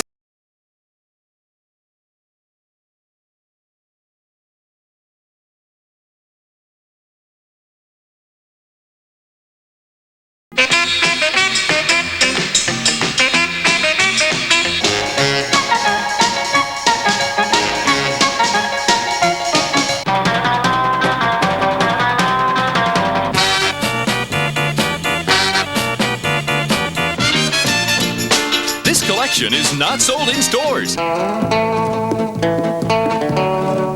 Here's how to order. Call toll-free now for Rockin' Instrumentals. 2 cassettes $19.98, 2 CDs $26.98 plus $4.95 shipping. Call now. CBS 4's newspaper partner, the Sun-Sentinel, offers Florida's largest classified section in print and online at sunsentinel.com. Closed captioning is brought to you by the University of Miami Sylvester Comprehensive Cancer Center, a leader in providing research, breakthroughs, new treatments, and hope. Here's the latest now on John F. Kennedy Jr.'s missing plane. Searchers are finding pieces of debris of a plane and luggage off Martha's Vineyard. The search will continue until dark. Kennedy's wife, Carolyn Bessette, and her sister, Lauren, were also on board the plane. They were going to Hyannisport for his cousin Rory's wedding, which has now been postponed. Coast Guard officials say there were no indications of problems with the weather or with the plane last night. They say Kennedy appeared to follow normal procedures. We want to take you now to our sister station in Boston, WBZ. Let's join their coverage in progress. Greg Payne joins us now from Emerson College. He's in our newsroom to talk a little bit more, Casey, about what you brought up, the Kennedy mystique. John F. Kennedy Jr., Greg, was certainly in the world, but not of it in so many ways. He remained aloof, even though we felt we knew him. What was that mystique? Well, I think a part of it, Liz, was the fact that his mother had a real strong commitment to ensure that both Caroline and John had a private life as well as their public persona. And even though they are American icons that all of us can identify with, I think he was able to carve out a niche where you had a private as well as a public John. And it's something that even, as I said before, even though he is a mediated brother to so many people in America, a mediated child, he was still able to have that particular piece of John Kennedy that was unique Okay, that's WBZ continuing its coverage. CBS 4's Phil Lipoff is in Boston right now, where John F. Kennedy Jr. was headed to Hyannisport when his plane went down. He'll have live reports for us coming up at 11. And that's it for CBS 4 News at 6. We will, of course, stay on top of the story through the evening and have more live team coverage for you tonight after the live lotto drawing at 11 o'clock. Now stay tuned for more coverage with the CBS Evening News with Dan Rather. Have a good evening.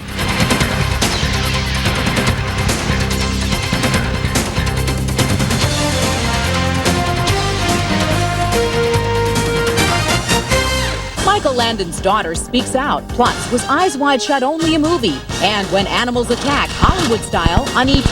Weeknights at 7 on CBS 4. We've got a couple nice SUVs, a new convertible, some minivans. The crooks hide the cars behind boxes and smuggle them out of the country. You can be out here all day and not find one. One day we got 17. By making it hard for car thieves to do business, we're making it cheaper for you to do business with us. You're in good hands with Allstate. Mine.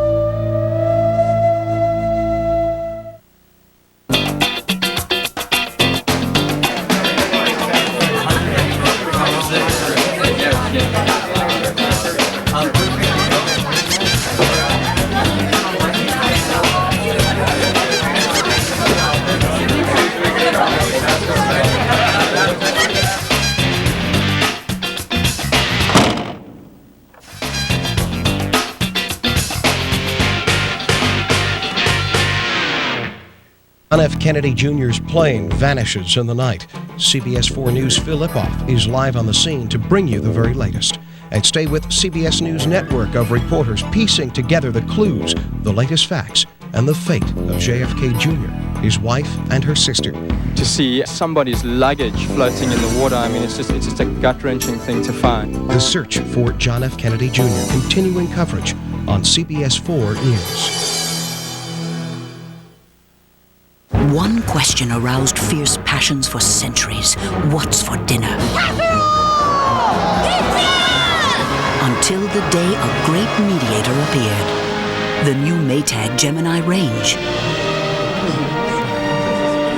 Come into Sears and see this amazing range that allows you to cook 2 different foods at 2 different temperatures for one complete meal.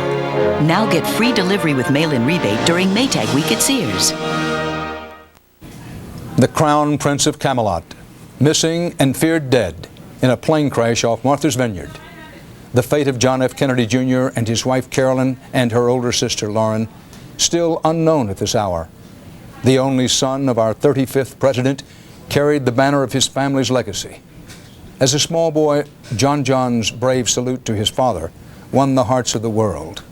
Tonight, an intense air and sea search has the world holding its breath and hoping against hope. This is the CBS Evening News. With Dan Rather reporting from CBS News headquarters in New York. Good evening. Once again, the Kennedy family is steeling itself tonight to deal with tragedy. After takeoff last night from New Jersey, a small plane carrying 38-year-old John F. Kennedy Jr., his wife and sister-in-law vanished on approach to the Massachusetts island of Martha's Vineyard. The search goes on at this hour for survivors, but as darkness descends over the ocean, chances of finding anyone alive are fading like the light. CBS's John Roberts has the latest from Martha's Vineyard. John. Good evening, Dan. Helicopters and other aircraft are still in the air at this hour, looking for any clues as to what happened to the plane piloted by John Kennedy Jr.